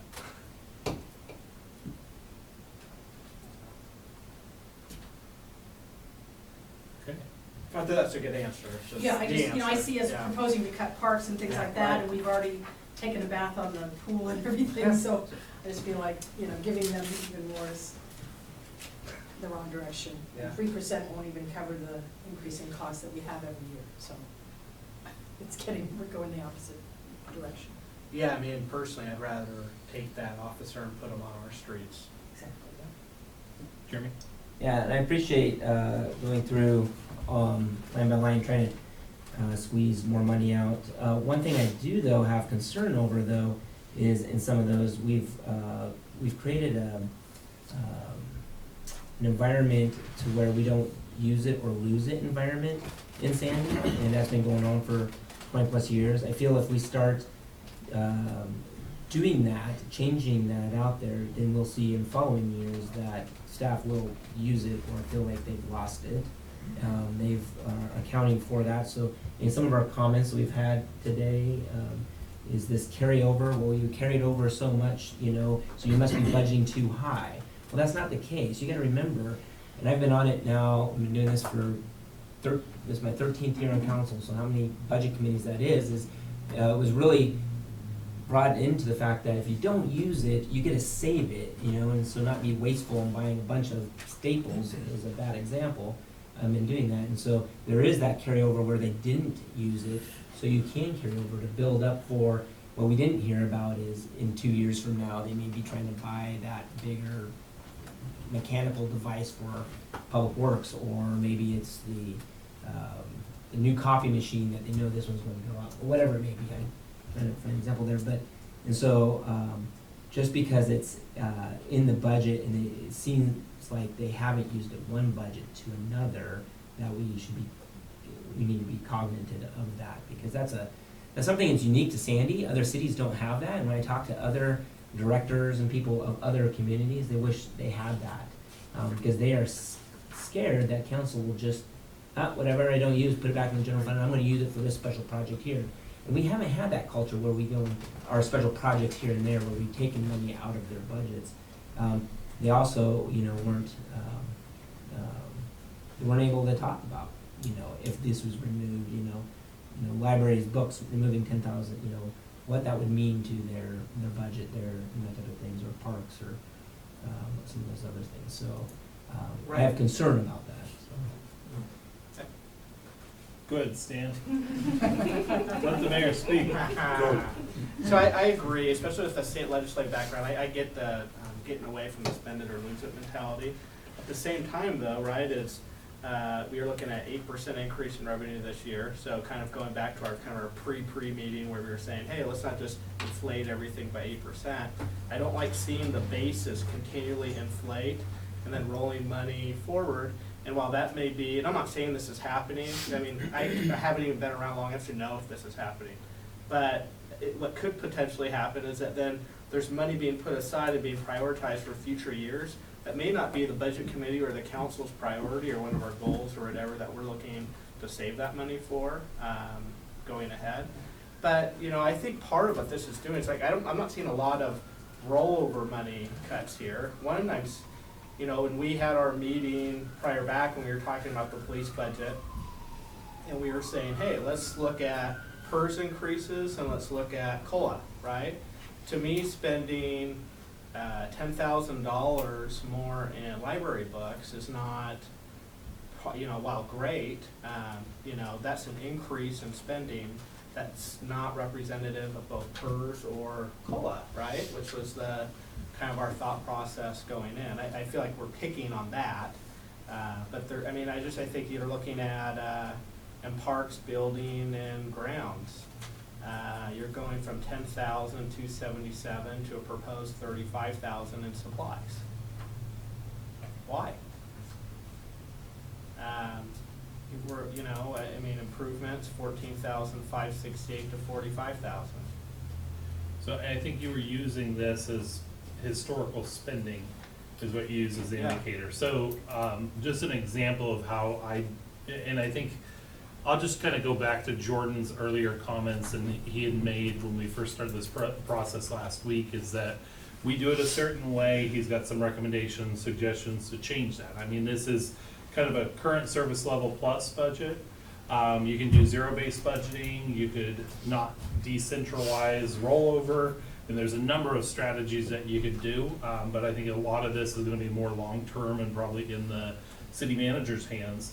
One of the things I always look at is something simple like phone charges for the college, and I always tell all of my managers to get one thing right, like within the penny on your charges, that's phone charges, because that's unlikely gonna change much. It's the one area on your budget that everybody should get right. So I don't wanna see you over budget $1,000 on your phones when you know you're not gonna have $1,000 more expense on your phone. So the common sense pieces, and I think there's probably some of that buried in here, where it's like historically we haven't spent, but I think one of the challenges we're gonna run into is that wasn't guidance that we gave the city manager to start with, or even Tyler in that other meeting with the police, and I'd worry about that reset, but I think we could also walk away from tonight potentially with having that be, I mentioned this in our last meeting, it's not cutting fat, it's cutting muscle.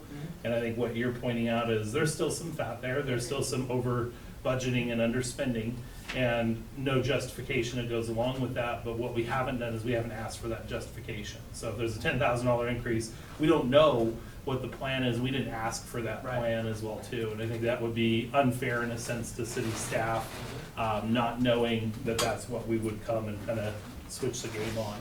But I think it is good feedback. I don't know what your plans are for the next biennium for planning the budget process. I know you don't want it to be a once every 2 year deal, but so. One of my, oh, sorry. So a lot of what I heard. Do you want to respond? Go ahead. I did just a little Go bit. ahead. One of the first things I asked Tyler when I sat down with him was, why are the payroll taxes not calculated out? We know what the salaries are gonna be. We know those percentages. And so that was one question I had for Tyler. So I do believe that there's extra padding in those expenses too. I didn't have time to go through and calculate all that out. Come on. You didn't have time to rewrite all 94 pages. But, so I think there's little things like that could be adjusted in the future, and those things add up. Yeah, and I completely appreciate you doing this, and I think the reality is your comments that you started off with is before we go ask our taxpayers for more money, let's make sure we're good stewards of the money that we are already working to. Carl? So one of the things I did not hear from the financial gurus over here was how much money was saved with that, the thought of not paying for police. And I know we have, sounds like we've got some money that's been put into other accounts that wasn't. What I thought was direction from council was that we would do fund the current organization and let the remainder of that money be looked at by the budget committee to be placed where we want to put it at. I'm looking for how much money there is now left in the budget after what our projections are and what we've now listened to for the last 2 days worth of work. How much money do we have to save? How much money is in that budget? Is it zero? Should be zero. Yeah. So We have so 550 we more in our It is not contingency zero. than we we did didn't do, previous. we didn't do what I thought we were talking about doing, which was to make it fund current organization, no increases other than what it takes to keep cost of living, increases in insurance, the things that have to be done. So we didn't do that. No, I mean, so my presentation last week was sort of trying to lay that groundwork that that's exactly what we're doing. There's, with a few exceptions, say in utilities and then the capital expenditures. General fund really doesn't have much capital, it's just in the parks building and the ground essentially. The graphic of the lines crossing, things like that. So pulling money from the departments My words of caution is it doesn't address some of those structural issues that we're gonna be working on for the next couple of years. Yeah, it might free up some more money to shift to another priority like police, and if you remember my poorly drawn pipes exercise. That's the sort of, that's the sort of input that we're looking for is, what service is more important? And, this is one way to go about it, is driving into the line item detail. Keep in mind that we still budget at, and manage our budgets at the bottom line. So, we could take this input, but ultimately I think it's still up to the department to, find where to make those cuts. You can give us direction. Cut this department by $10,000 or that department or whatever. Yeah, that's right, that's right. I do appreciate what Councilor Petzold said about the expenditure control budgeting, because that kind of goes back to the process that I understood as we're going into this budget, that, we trust the managers to take direction from council, that we're maintaining our current level of services, we're funding council goals unless they're outside of our ability to do so, above our baseline, right, and identify those. And present budgets that are maintaining that service level. As I explained the challenges with this budget, these major cost drivers like PERS and the services that were added or added for a brief moment in time, in the case of pool, really put us in a position where we had to play catch up and put more money into our reserves. A lot of these departments that are listed are spending their carryovers on operating funds or on operating expenses like personnel and materials. And so those are departments, and those are topics that, I will be focused on and giving updates on to the council over the next couple of years. As I said, tightening our belts, watching our expenses, making sure that when we go to council with new programs and services, building new parks, that we understand the impact to our budget. But I don't want, and at the same time, I didn't want to paint a picture that, we're in dire condition or in dire straits here. But that we do need to be mindful that, we need to make sure the next couple of years we're, really holding the line. So, in comment to what Amber was saying, that we need to have some additional police on board, and I am advocating that. I think that what Chief Roberts put into the conversation here last week was that there is a shortage in police officers, and it's important to do that. So if we'd done the other way around, just said, Chief, go ahead and put the lieutenant and the traffic cop in there, and we'll just play whatever happens with the rest of the accounts, maybe that would have been the better of the two ideas, and just let the thing lie where it lies. So you're telling me that we cut back on police, but we didn't cut back on anybody else?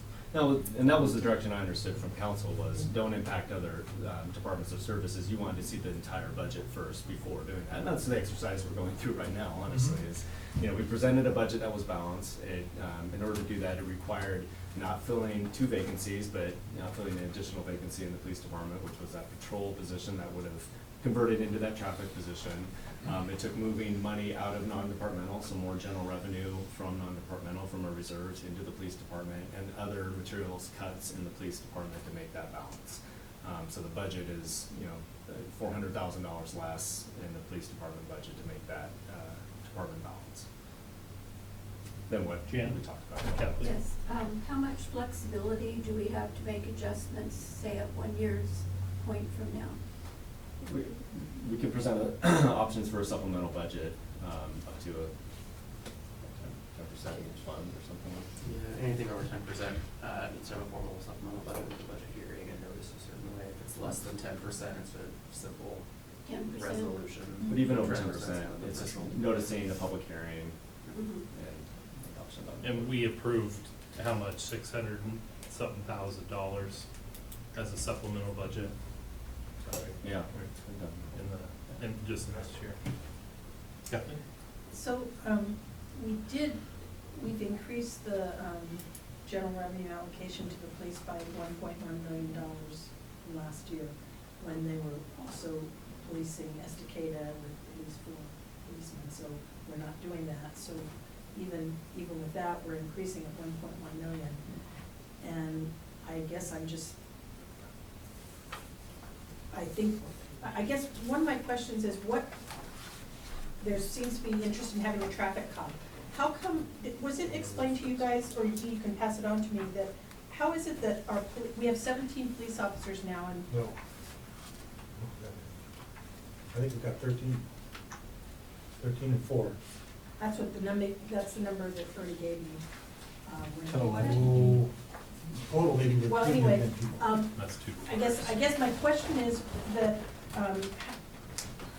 with the interest in having more, traffic patrol cop, is that what answer?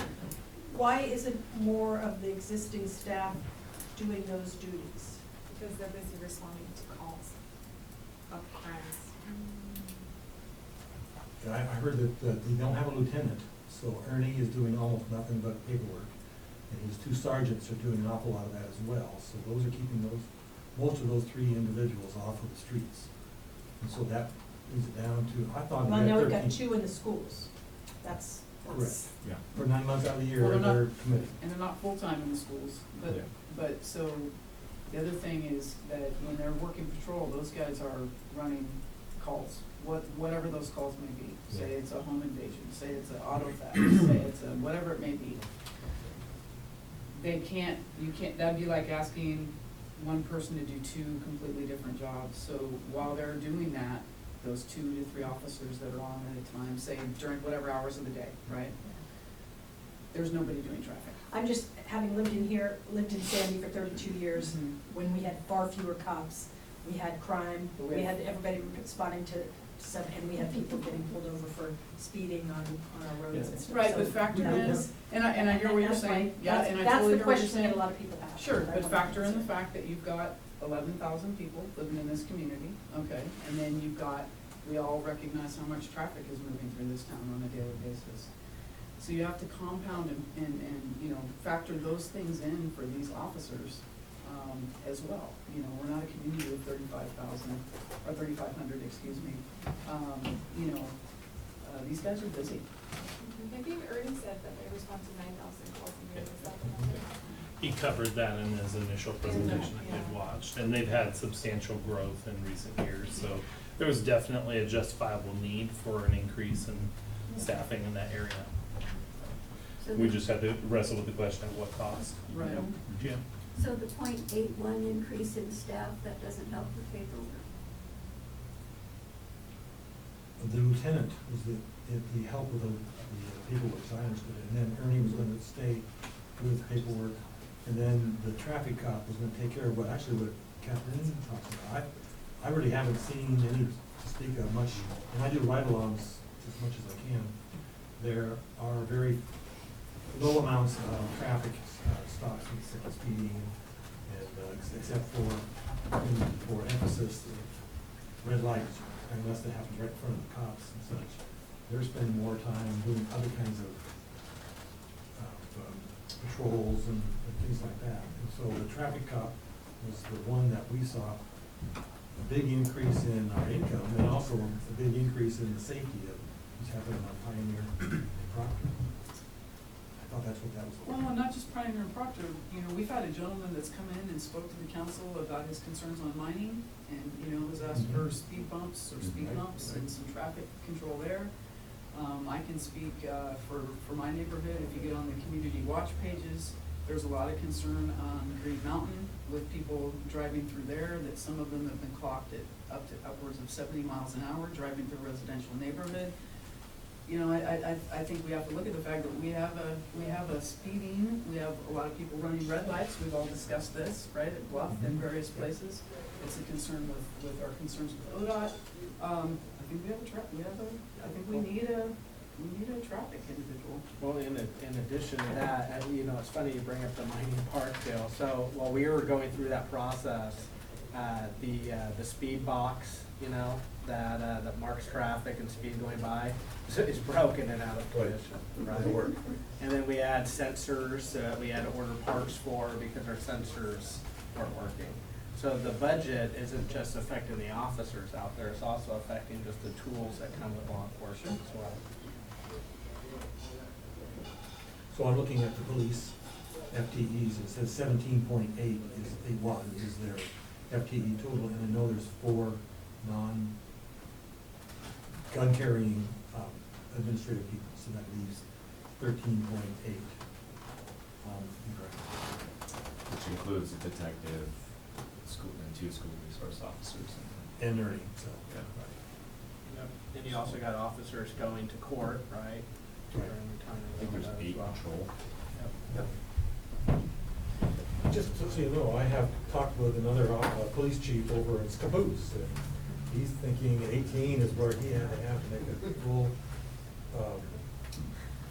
shift coverage. And I was just looking at Malala's paper the other day, and they showed they had a lieutenant and 2 detectives, and they're about the same number of people that we have as well. I think they're 12 or I forget what that is, but right the same number. So they're talking about having the same number that Ernie's proposing, wanting on their score too. So that's why So- I'm advocating the 2 more, the detective and the traffic. So if we took that and ran with it and said, okay, here's how we're gonna get there. I mean, I think we have a couple different options on how to get there. One of them is more in alignment with what Amber's produced, and really looking at, even deeper throughout. I think that would take some substantial time to accomplish, and I think we'd probably also run into some challenges, which I mentioned earlier, around departments' plans not being explicitly outlined and that not being a part of what we asked for process. We also are increasing our reserves as well too, our contingency funds. We're doing a substantial increase there. And then the third option really comes down to a fee, which directly impacts taxpayers. And so I think some of this is walking away. If that is what we want, if that's what council wants as well too, then we probably need to pick a path on how to get there. The first option on making modifications to budgets, I think puts us meeting at least next week and maybe a couple more weeks. And I also have concerns about that just not being the direction or guidance that we've given. I also am reflecting on comments from a previous meeting around the second option, which is using some of our contingency or reserves, in which this is a time to rebuild those reserves when we have economic growth. And then I'm also conflicted personally with the third option of increasing a fee when we potentially have some of the resource or funds built within the budget that we're not spending currently. So I don't know if there's a fourth option that combines kind of the first and third as well too. But I think at the end of the day, we've got to get to an approval on the budget that's presented and make recommendations for changes if we're gonna do that. So, Sorry. you got a fifth option? Well, I mean- always gotta one-up me, Jordan. Option number 5, coming from Jordan. If there, I mean, one of the things to lay out is if there is consensus and maybe through a vote or something to indeed add an officer in the police department, you know, and then you're starting with, you have an ad, and now how do you get to that ad? And then you have those options, 4, 5, 6, 3, whatever option to get to that, to fund that ad. Because if you're adding something, it needs to either come with resources or it needs to come from, you know, a take from somewhere else. I have a comment. So I just go back in time. So a year ago, when the contract was coming up, ending, we had 19.94 FTE in our department. 2 of those officers were in Estacada. If you look back, we had those in 15, 17. It shows right here on the page. And then in 17, we had 17. Oh yeah, we still had the contract. But we were bringing in $1 million for 15, 17 when we had that, right? A little more than $1 million. 17, 19, basically $1 million for that FTE. Now we put those on there because 2 of the officers and some other things were sent down to Estacada, but those officers weren't in the city of Sandy. Those were in Estacada, right? We eliminated that contract was eliminated, which means the money wasn't coming in, but we didn't need those officers in Estacada, right? So when coming back to Sandy, those officers, we had someone that transferred to the state police and someone retired.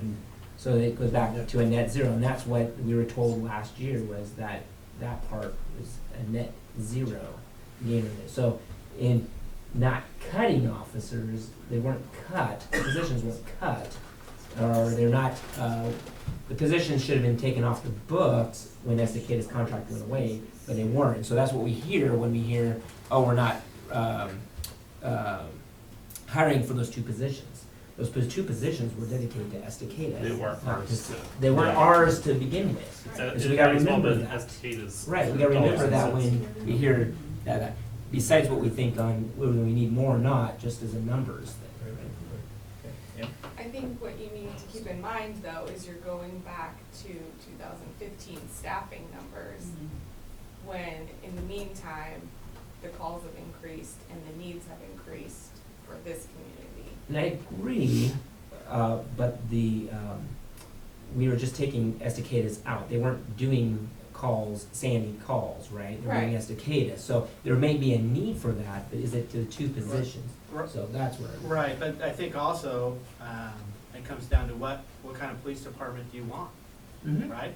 And so are you satisfied with the levels that it was at, or is going to be at, for a quickly growing community? And then these two officers, I know it got me a little bit of trouble during the pool discussion, but I'm still gonna hold to this, is not on all shifts of the day do you have two officers, right? And even if we fully funded the chief's proposed budget, I'm not talking this budget, I'm talking, the budget you wanted to come in with, right? We're still 1 to 2 officers away from even getting there.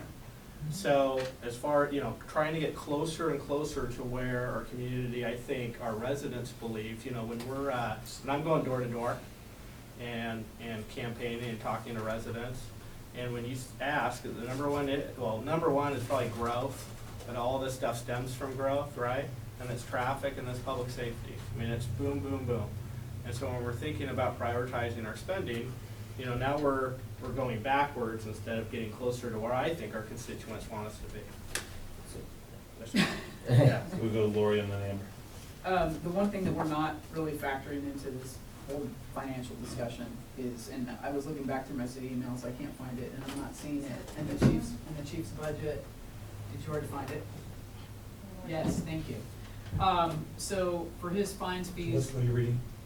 Work session, the presentation he gave us. It's the work session that the chief gave us. When we discussed how much money he's making on fines that's going into his budget, he was about a little over, I believe it was about almost $100,000 shy. And so that's another, again, I don't wanna look at that as a source of revenue, because I don't want people to feel like they're getting pulled over and getting fines so that the police can make up a budget deficit. That's not where I'm going. But that is another financial generator that we're not factoring by basically giving that traffic officer. We're not catching people breaking the law, but they're still breaking the law. Yeah. Correct. Yeah. We're getting things for Yes. Right, I'm gonna invoke Robert's rules here, and I move that we fund the lieutenant and the traffic officer in this biennium. I'll second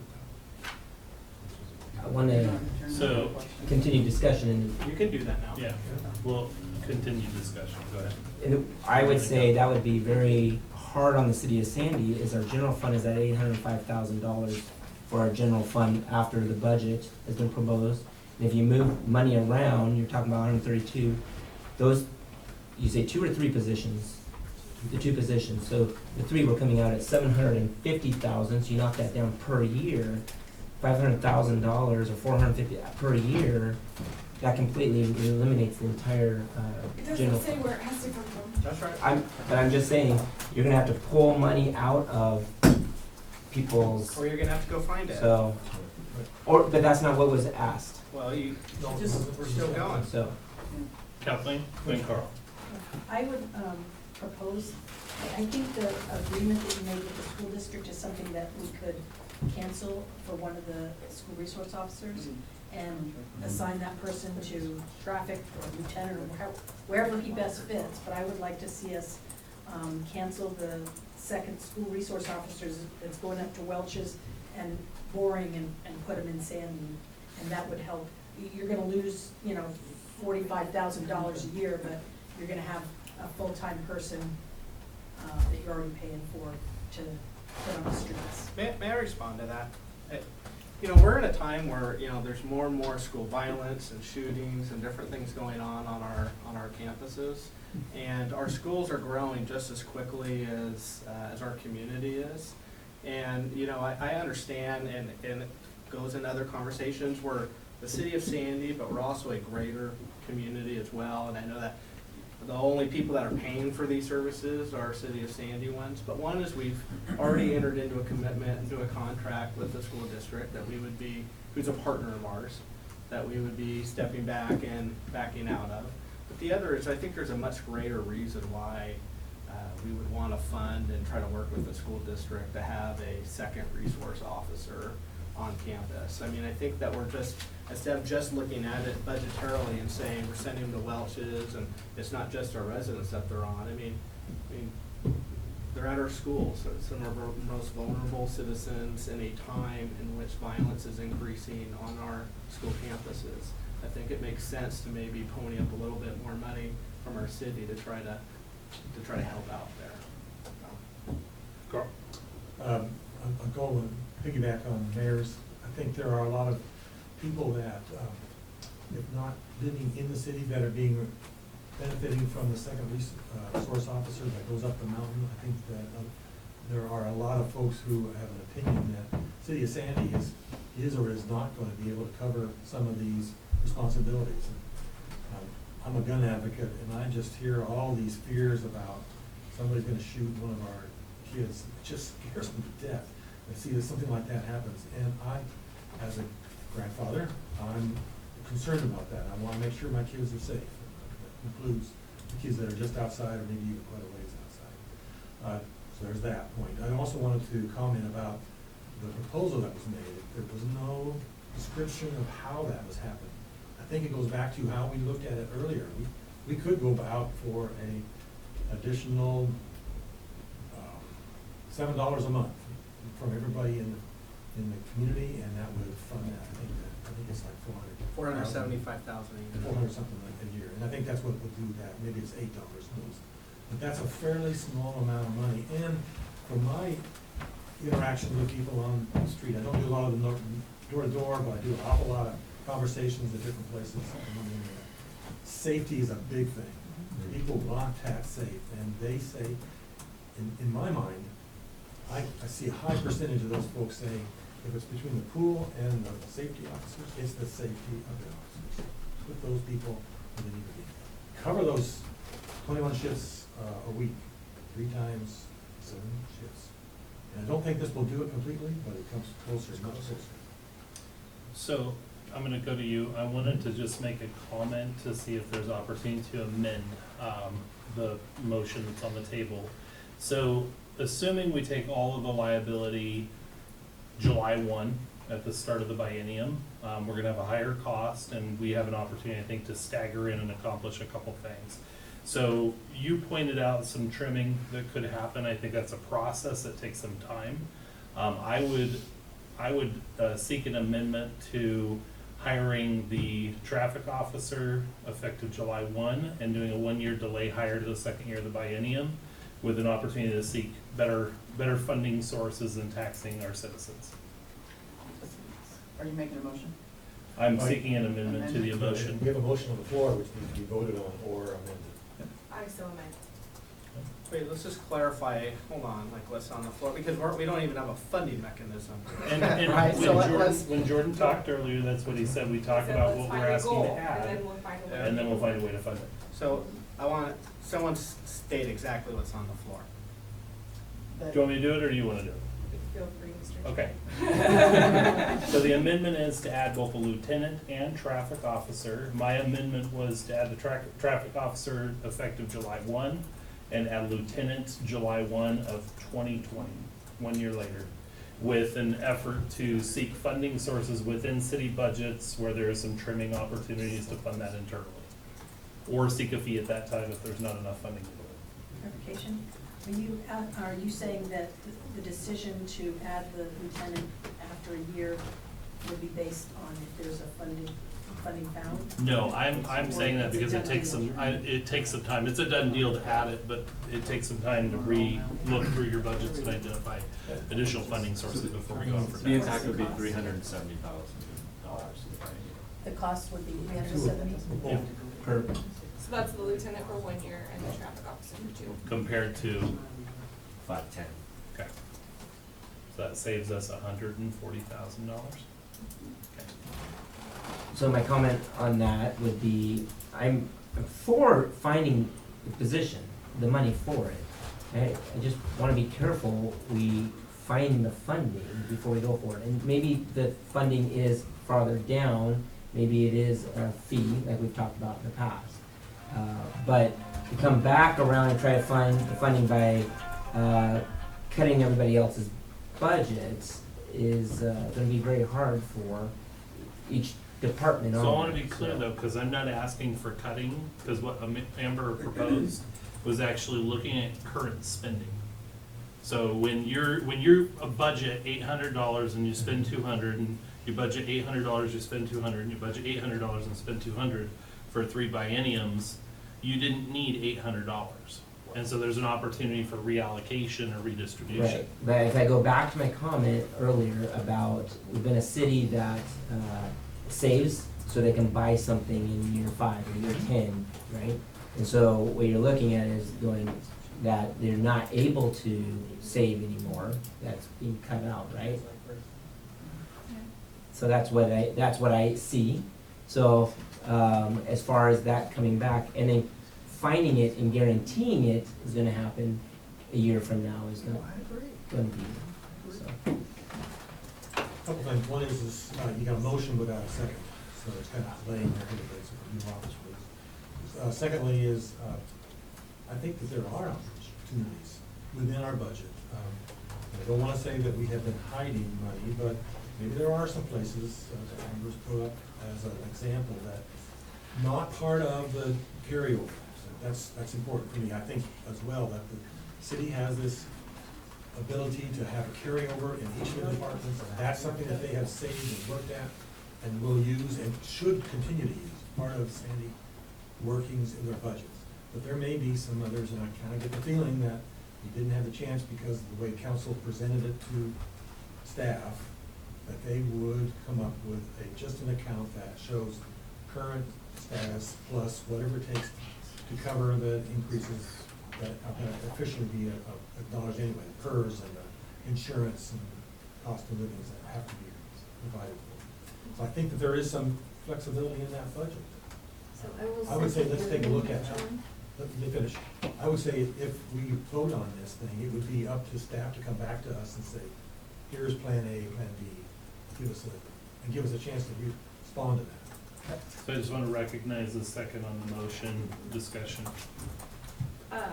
Back to Jeremy's point of this use it or lose it mentality, and I agree, I think that's a really great thing to have in government. I think the majority of the things targeted here don't qualify as that. But in addition to that, I think that's a luxury. I think it's a luxury to not have that use it or lose it mentality, and I don't think we're in a luxurious position to be able to continue on with unnecessary costs or, it's an opportunity for us to set the priority. And is the priority new copy machines or computers, or is it public safety, or, what does that look like? And I think that's kind of where I'm coming at is we have an opportunity in a good economic time to reset the priorities of this city.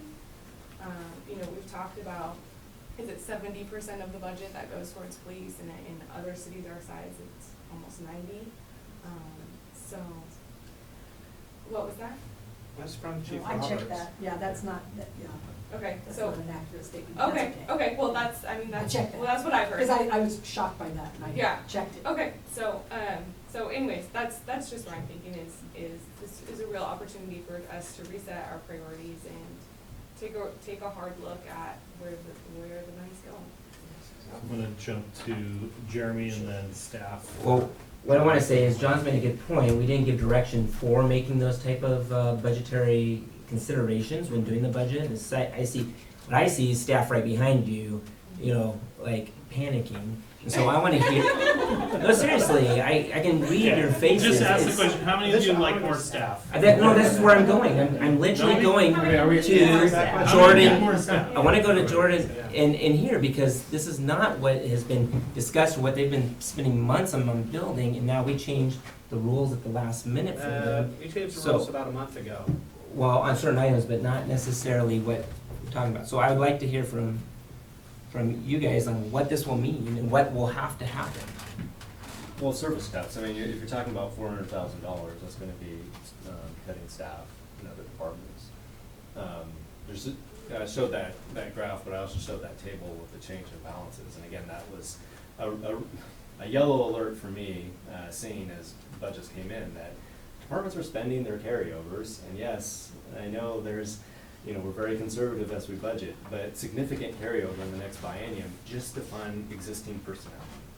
I talked about PERS, I talked about, COLAs, I talked about health insurance increases. These are real budget drivers that are impacting your current level of services. And so my comment always back to council, and especially council in this case, is what services do you want us to reduce if you want to increase police services? And that's, where you have to look at the big picture, what you want for your community, because we're not probably going to come up with, we won't come up with $300,000 in training and development, paper clips, pencils, and copying machine charges. And even if we did, we'll probably be coming back to council saying, you guys, we couldn't make copies tonight, we get a budget supplement for next month so I can run the Kinkos and make copies. Sounds like Damascus. Right. And doing things like cutting training and development is something that I cringe at personally, because I want to be able to invest in my employees to continue to get better, to continue to improve, to come back with ideas like Sandy Net and better training and better education. Some of those are required by law to get certifications so they can continue to be outside and working on our water systems and things like that. So I always caution budget committees to, don't cut too much into the fat of, investing in your employees. But that's where I would rather drive the conversation. If you want to add officers, and now we know the amount, what amount do you want to take from other, services, like service levels? What would be your recommendation, given it's an increased cost? What would be your recommendation to fund the increased costs that did not impact reductions in other departments? Well, I presented these options before when we were, faced with the challenge of police. We looked at revenue options. We looked at a franchise fee on our own utilities. We're running a rate study right now that we can easily plug in what it would take to add, a 2% or 3% franchise fee on utilities and absorb that into those rate increases that are coming for our utilities. We presented the public safety fee, and then the option again, it sounded like a broken record, but was provide us direction on other community services, other programs that are not as a high priority as police, and then we can prepare a budget accordingly. At the 11th hour, to be able to go back to staff and say, who's the lowest person on the totem pole, so to speak, or service that you're willing to offer up for a traffic officer, is probably not a process I would recommend to get the best result, especially given that we probably want community input on that decision if we're talking about getting services. I caution about the contingency. We're at 5%, and my goal for this organization over the next several years will be to 10%. Yes, sir. So taking more out of contingency, another $500,000 would leave us less than $500,000 for a 2-year budget. In fact, my priority as new revenue would come in if we do budget conservatively and we have more property tax revenue. I think would either put that into reserves, honestly, or pay down interfund loans that we currently have between departments. Right? Let's clean that up and then move forward.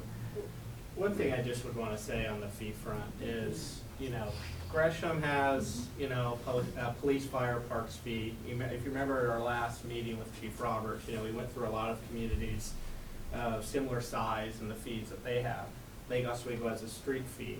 But whether it's a street fee or a public safety fee or a parks fee, my point is that other growing communities have had to go find other resources to be able to supplement their budget. And to me, with where we're at, we've at our council, now we're in budget committee, but at our council goal setting retreat, we've talked about a variety of different solutions to some of our budgetary constraints. And it goes back to a lot of the points that I said at the pool meeting, which was, you know, to figure out funding and to alleviate some of the stresses on our general fund. We've talked about giving staff direction to look at a parks, you know, recreational district for our parks. And then addressing our public safety, we've talked about, you know, implementing a fee. I mean, these are the things that we've talked about, and it's kind of, we're there now, right, guys? It's time. We have asked staff to come back with a budget, and I got that, you know, at our last meeting with Chief Roberts. It was, hey, you know, let's just go through the budgeting process. Let's see where our budgets are. You know, thank you so much for putting this together. And you did a great job, and you made some cuts. You made some hard cuts in here, and some easy ones. And at the end of the day, it's still, it's $130,000, which isn't nothing to like, goals, only $130,000, but it's, you know, $130,000 when you're looking at our overall budget isn't a substantial amount, especially when we know in these budgets you over budget, right? With the expected revenue coming in, and we're gonna have supplementals and those things. I think we're out of place. I'd like to get our police budget where we want it right away, sooner than later. I'm definitely in a compromising mood tonight to go with the motion and the second that's on the floor. But I also, knowing the parameters of our budget, I think it's time that we look at a fee. And I think that we should attach a public safety fee to our budget committee recommendation to council.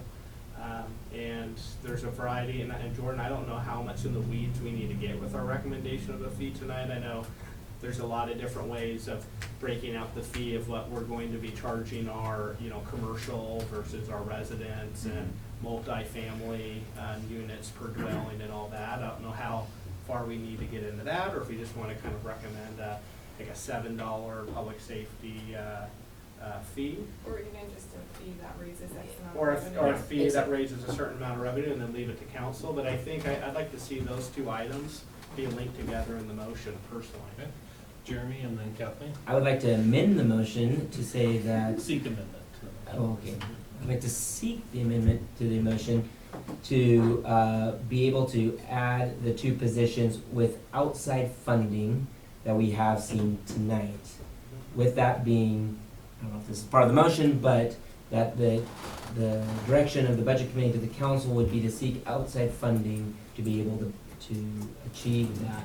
And so that doesn't put parameters or limitations on that outside funding that we talked about. One was a fee that is to be discussed, but to be able to do that. Thank you, Jeremy.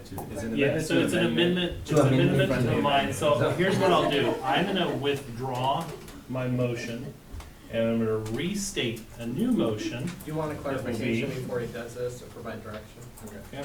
So, and I'm gonna look at you, let me finish the motion first. I'm gonna look at you to make sure we're on the same page with this as well too. So my motion was to hire both positions. One of them, the traffic officer, starting July 1, the following July 1 in 2020. And now to not use any internal resource, but actually to create a fee to generate new revenue through a fee to cover the expense. Was not with a fee, just an outside resource, which could be a fee. Where else are you gonna get the money? Well, it could be a fee. I just didn't want to put handcuffs on it. And I'll go with the fee. I just didn't want to put the handcuffs on it. Okay. Kathleen had it. Quick, so there's a motion on the table, I'll so. second. Okay, discussion. Clarification for the utility fee that you were mentioning, franchise fee, and how much did you estimate that would raise? And how long would it take you to execute that and get money rolling in? A 5% fee on our water, wastewater, stormwater, and sanding net utilities would bring in $217,000 per year. Which Which then would could also fund- go towards other. It would come into the general fund as general revenue. but, yeah. 217, and how long would it take you to get that up and running and bring the money in? July 1. Yeah, pretty quick. Maybe August 1, so we have the ordinance to establish the fee and then a resolution to establish the rate, so we're looking 45 days. Yeah, so my concern, I know I've heard Lori and Stan both say in the past about the concern for utility fees on people's bills and things like that, and so in those kind of situations, we reduces the impacts to those folks. And so I guess I would like to have that be considered as the funding source that you were mentioning, Stan. Carl, Amber? I'm really concerned that we go only on the backs of additional fee. If I have to, I'll represent the seniors in this area that are on single incomes, Social Security, and even $10, $7 could be a significant impact to them on a monthly basis. I think we should be looking at a combination, whatever we can find that makes logical sense, whether it's inside our budget or outside our budget. And, you know, Amber's come up with 100 plus or so. That may be only 100,000, but that may be, instead of having come up with $375 a year, maybe only coming up with a couple $100,000 a year. I think that we need to look at whatever is out there. And I think to some degree it gives us a chance to tell the public that we looked hard at our budget and as a way to balance as much as possible current income with property taxes and try to figure out a way to keep that least amount of impact on the folks who are going to pay additional dollars. And I think we're going to come up with some more money per month anyway, because we've got sewer plant looking at ourselves in the face. We may have water coming down sometime soon. I think there's some other numbers that we're going to be facing as well, and I think we need to be careful about how we start up front and loading those different monthly fees. Amber? And then Jan? My personal opinion would be, I'm in support of paying the fee for raising the revenue, however that comes about.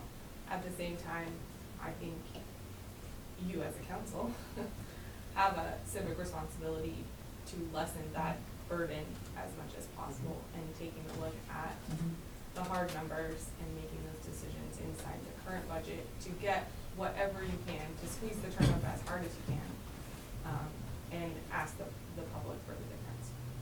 Yeah. There's a motion on the floor, and I call for the question. Go ahead. You want me to call for a vote? Before we have another amended motion. All right. Well, I'm still hearing some discord as well too. So I think where we're divided is really the funding source. So one of the things, and Amber, thank you again for putting this together. One of the things that I notice is, yes, there are some of these that look like they are larger year-to-year jumps than you would normally expect for things like that. But then when you look at the whole budget as a number, the percentage up was actually quite minimal. And even for individual departments, it's smaller. A lot of these larger increases were because they've offset in other sections. So you've got other numbers when if you line all of those out, they've made larger reductions, say, in something else so they could spend more money in training. That's why there's twice as much for training this year, because they realized, hey, look, we didn't get enough in last year. We can cut another part of this budget, and we can bump that up a little bit because my staff aren't getting, you know, the stuff that they need. And I think that goes back to Jordan's point of, instead of doing a line-by-line item reduction, you give an overall reduction to the department head and and let them figure out how those funds fall. Kelly? I just want to point out, in my budgets at least, and I don't know other department heads what they did in this regard, but my budgets, in some regards, some of the individual line items look higher only because I collapsed several line items into one. Yeah. So I actually had training and advancement before, conferences and another one, and I lumped them all into conferences. So even though it looks like it's jumping from 2,500 to 8,000, it's actually not, because what I had in the other three line items might have been $5 or $6 grand. So just keep that in mind, that when we did this, some of the department heads lumped things together, so the numbers you're seeing are not really representative of what we can spend. My concern, and I appreciate you putting this together, it was a great effort, is the biggest reduction is in the Parks Department, which I happen to know is, one of the most, lowball, it's pretty slim already, and Bethany will back me up on that. And so one of the things that is cut are like the mining park cameras and stuff. Right, and that's kind of what my point was. That's kind of a security thing that is helping out the cops, and so. And to my defense, I didn't know that tonight. So. Yeah. My point is that, when I see this list and parks, which is one of the most, slimly funded programs of probably all the departments, and that's just my opinion, from what from what I know about it, I'm just concerned that the lion's share, the biggest cut is in the parks. So if we could kind of spread the love around there and, and kind of make some comparable cuts, make it a little bit more even rather than having parks take the lion's share, I could support it. Okay, so Council Lee has requested that we move this forward. So we have a motion and a second, and I would like to do a vote. I just seconded it to move the conversation. You just moved to. So, Councilor Smallwood was a second. So I'd like to take a vote and just, Carrie, to make it a little bit easier on you, we'll do a hand raise with a yay, so you can see the votes. and to state it again, so. Yeah. For the seventh time, okay. Jeremy. Go ahead. Is to go ahead and, no, I volunteer. Okay, I got you covered. So we're moving forward, the motion is to move forward with hiring 2 additional staff in the police department, one of them being a traffic officer effective July 1, the second being a traffic officer effective July 1, 2020. The funding source to remain outside of general fund and to be determined upon through city staff's recommendation as a revenue-generated funding source. Wasn't it the lieutenant for next year? Yeah, you Excuse said me. traffic. Traffic, 2 years. Year, Traffic this year, correction, lieutenant year next 2, lieutenant. This is the 7th time I've done this. Any amendments to it? Okay, that's a motion. And it wasn't to hire on that date, but hire after that date. After that date. That'd be the start of the fiscal year. Yeah. You gonna second this one? No, Okay. I mean, So I don't need a second on it. One thing to keep in Right. mind is that you're funding, this motion would fund the lieutenant position for only 1 year of the biennium, but Right. subsequent years would need Funding. Right. funding, full funding amount, yeah. Yeah. Funding It source. allows that funding to be Continue. found. Right. Yeah. Yeah, so the funding source was to give this to city staff to make a recommendation for a fee to cover the cost of both officers. Okay. Okay, all in favor signify by saying aye and raising your hand. Aye. Keep them up. Yeah, don't put them down. Even those would have been a shorter list, Yeah. right? Let's just go with that. Good. Nays? Got it? Any abstentions? Wait, No, they're not voting. urban renewal. Oh, So what are you doing? You're not a yay or a nay. Like, They're just here for looks. I've never seen you so quiet. So, dinner or something. motion passes. Great. Okay, any other deliberations around the budget? Or can I get a motion to approve the budget with the recommendation we just approved? I make a motion that we approve the budget with the recommendation that we just approved. Second? Okay, any discussion? So isn't that right, that would include the additional $4,000 for the gazebo?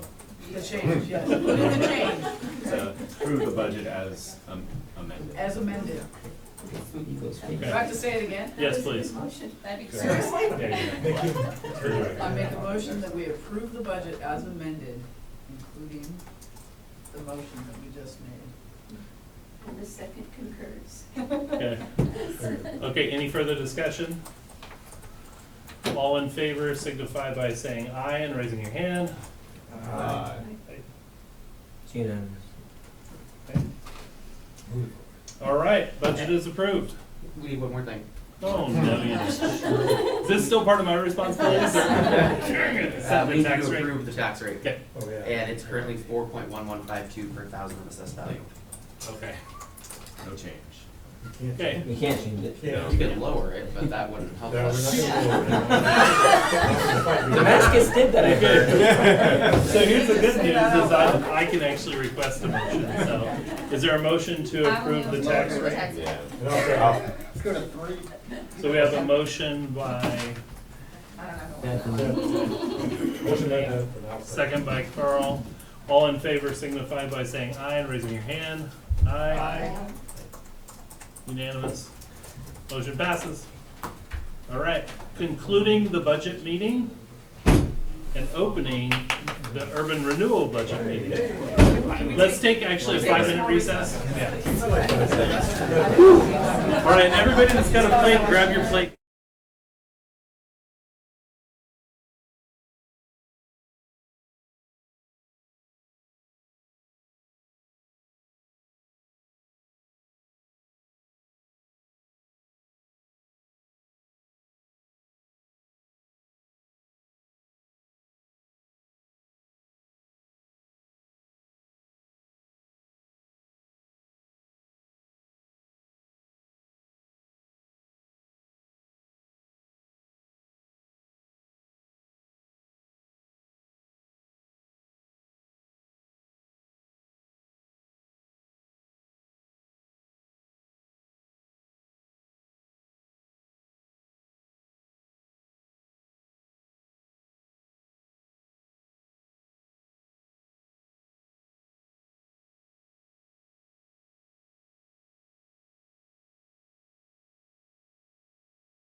the Urban Renewal Budget Committee meeting. Like to thank our members here joining us from the Urban Renewal Agency. We won't do the pledge again, and it's not because I don't love the pledge, it's because we already did it earlier tonight. I'd like to do roll call for the Urban Renewal Budget Committee meeting. Okay, Counselor Pietzel. Here. Counselor Smallwood. Here. Counselor Hamlin. Here. Counselor Lee. Here. Counselor Exner. Here. Counselor Schultz. Mayor Pulliam. Here. Valerie Wicklund. Absent. Fritz Van Gant. Excused. Kathleen Walker. Here.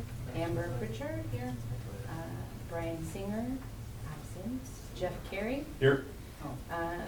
Sandy Area Chamber of Commerce Director Chris Jones. Here. Sandy Fire Chief Bill Snyder. Here. You both got fancy recognition there. Okay, I'd like to open it up for public comment before we get started here. Any members of the public like to speak? Opening at 8:27. And closing at 8:27. Okay, I'm going to hand it over to Jordan for a presentation. Great. Thank you, Chair. Good evening, Budget Committee of the Sandy Urban Renewal Agency. Can we clarify, are we on a certain page in the budget or? Different That's budget. what I had. Yeah. There's 5 pages. Okay. If you go back to the city website, if you want to look at it electronically, Yeah, that's what it's on the finance department website under budget, and then it's the third link. Looks a lot like the city budget, only 5 shorter. Yeah, much shorter. Very important. Okay. So about a month ago, we did an overview of the Sandy Urban Renewal Agency's urban renewal plan and projects, and so some of this will be, a lot of it will be repeat, but for the benefit of the budget committee members that were not a part of that work session, I think it's worth the time to spend a little bit on the background. So the urban renewal plan is actually pretty flexible for an urban renewal plan in Oregon, which it's nice because it gives the budget committee and also the urban renewal agency board some flexibility in how to invest dollars to cure blight and make improvements in downtown and the commercial area of Sandy. So the plan is organized based upon the activities of public improvements, preservation and rehab development, of course redevelopment, property acquisition and disposition, design plans, and then plan administration is essentially the staff time to carry out the projects and activities. The projects identified in the plan include a whole range of different public improvements and property acquisition for developing roads and public infrastructure, as well as facilities like improvements to City Hall, which as you walked in under some scaffolding tonight, you saw some of that going on. Another recent project added was the Aquatic Recreation Center, which I'll talk about here in just another minute. And of course, the 362nd extension of Highway 26 is also identified in the plan. It's currently, as we talked about last week, it is a project that we're funding in the city budget with our street fund for the design and engineering of that important connection. As a reminder, here's the Sandy Urban Renewal Area, which mimics pretty much the commercial, I think C1, C2 zone, C1 zone, and is downtown, and then Yeah, with C2. the exception of Johnson RV and a few lots that have been zone change, or change of zone. Okay. Yeah, so this is the most recent map. As part of this budget process, we're not in any way suggesting any amendments to the plan or the map at this time. That does happen from time to time. I think there's been five amendments to the urban renewal plan that have either increased the boundary, added projects, or added debt capacity to carry out the urban renewal agency's projects. So within those 5 pages, you'll find the budget summary for the district. We're estimating $3.6 million in property taxes, that's the tax increment coming in to the district to fund the debt and plan administration activities. The beginning balance is $5 million, which reflects the $3 million plus that we have left over from the bond from 2017 that was issued to purchase the Cedar Ridge campus property, complete the improvements to the fire station for the Sandy Fire District, and then make investments into the Cedar Ridge property as the community campus. Pause. Do we still owe fire money out of that, or is that all for us? Not out of that bond, no. We do not. Well, no, going forward, this year you're talking about. Yeah, just that Fire. bond, Yeah. We don't. But going forward, I believe the fire district is entitled to 10% of the total indebtedness. Yeah, the original numbers were like 4.5 or something, you know, and we took 3.5, so I think we're still in that 900 to $1 million for the next. So money still goes into that fund. Yes. And you still have $1 million to still pull out, but every day money goes into the fund, is the takeaway you're asking. Yeah. Okay. I do have a slide that. But that 3.5 is for the campus. You just had mentioned fire, so Yeah. that million has nothing to do with that 3.5. Right. 3.6, but, okay, just making sure. No, and it would be up to this body, actually, when you want to allocate more funding for the fire district, given that there is some money still promised to go to the fire district. So I'm not actually clear on how that process occurs. If the chief comes and presents to the board that, hey, we have some equipment, or we have some improvements we want to make, and we're hoping to include that in the budget in the next couple of years, or if there was a part of a facility plan that you have. Yeah, and I think it's more a request, but yeah, I mean, there's some future possibly to like the annex across the street, which would fall into that, but we don't have any right now. But yeah, I don't think it actually gets funded in the big account, I think, and then, we know how much we have, and then we can request.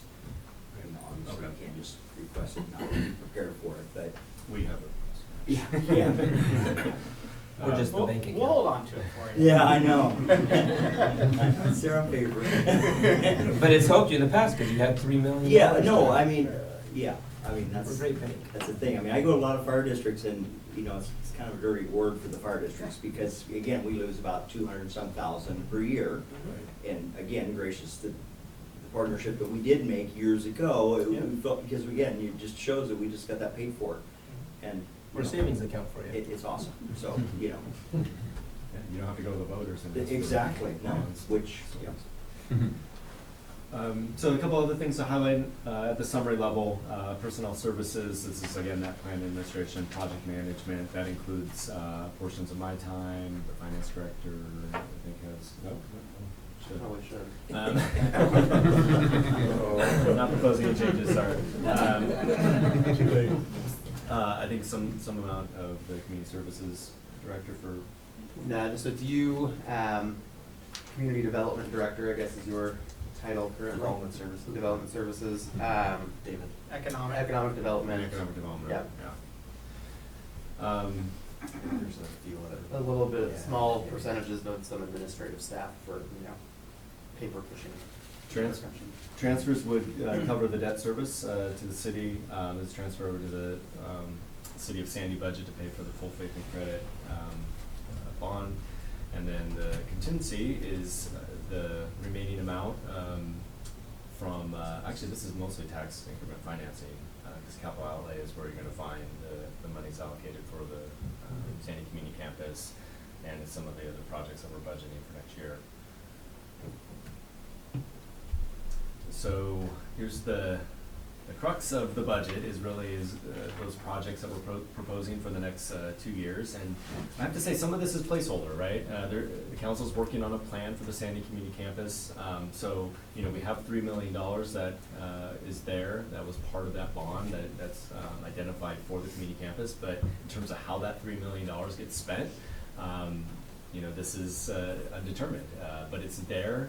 So when that plan is adopted, we can quickly start expending those monies.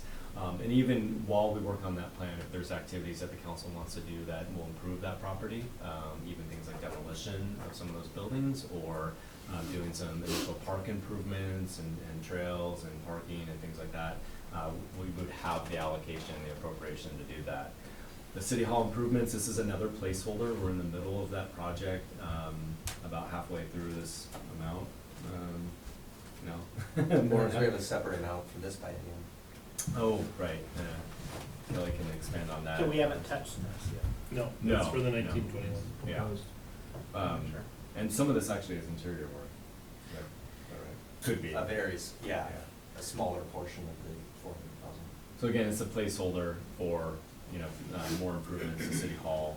That is a project in the plan. Streetscape and civic areas, the fountain was brought up, which is great, because I drive past that every day wondering, oh, that thing turn on, it's nice.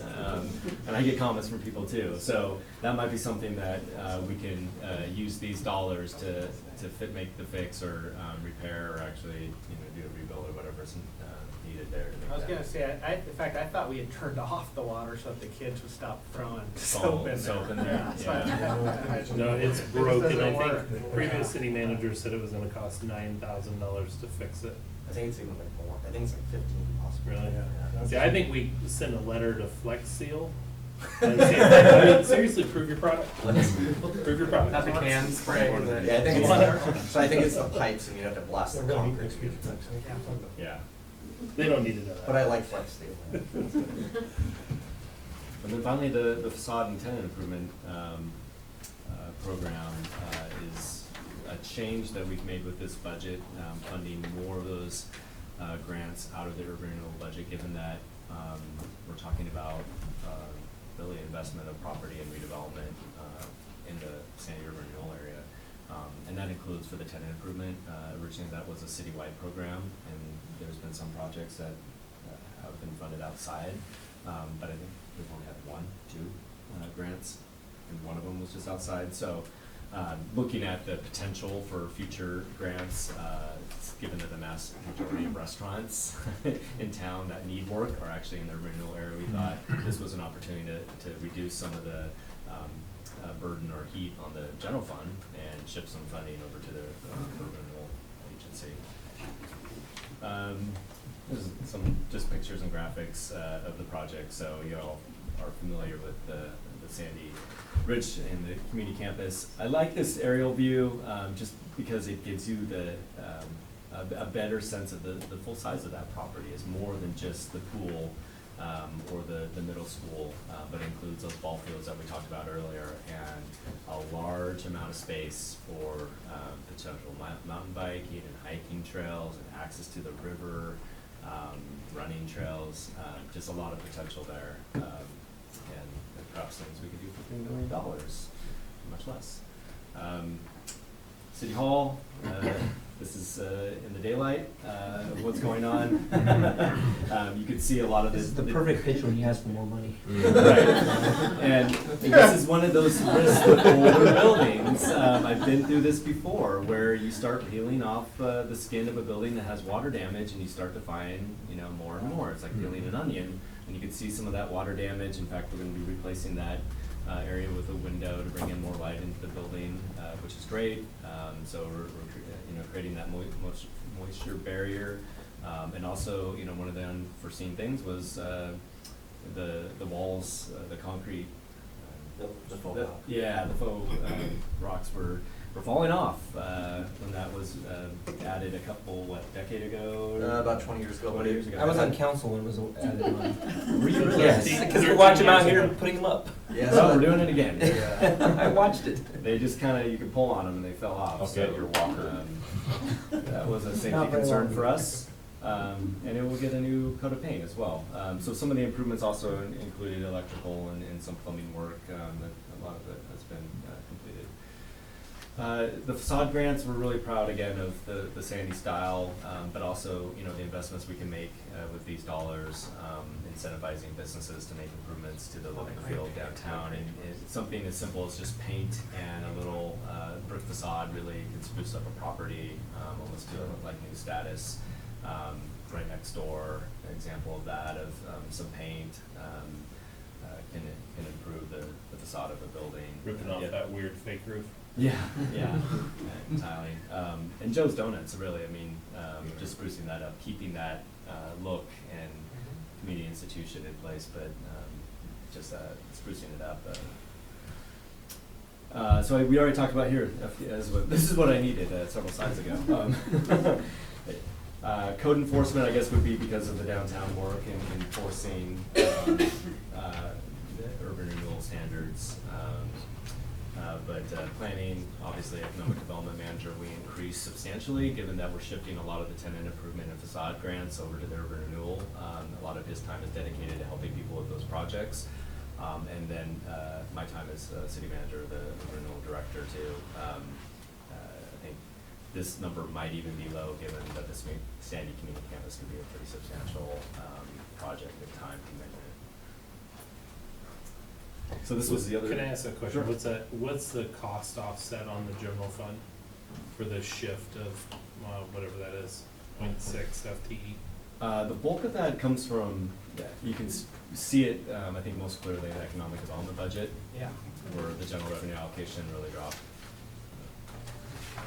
Otherwise, it's pretty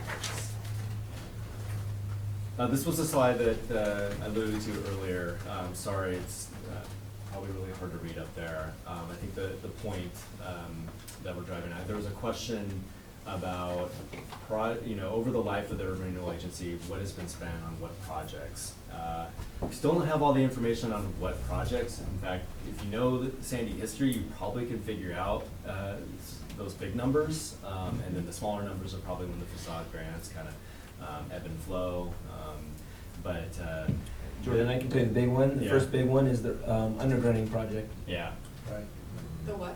The undergrounding project. So in the downtown here, we had all the wires and stuff, Yeah. and they ripped up all the sidewalks and stuck them underneath the ground.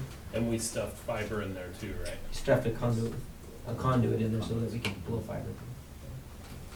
So the number that we were talking about, the fire district, this, again, is based on that 10% of total, and you can see how those monies were appropriated since the district was established, and what's remaining of that total. So you have 1.4 million, Chief. I like your $900,000 number better. Yeah.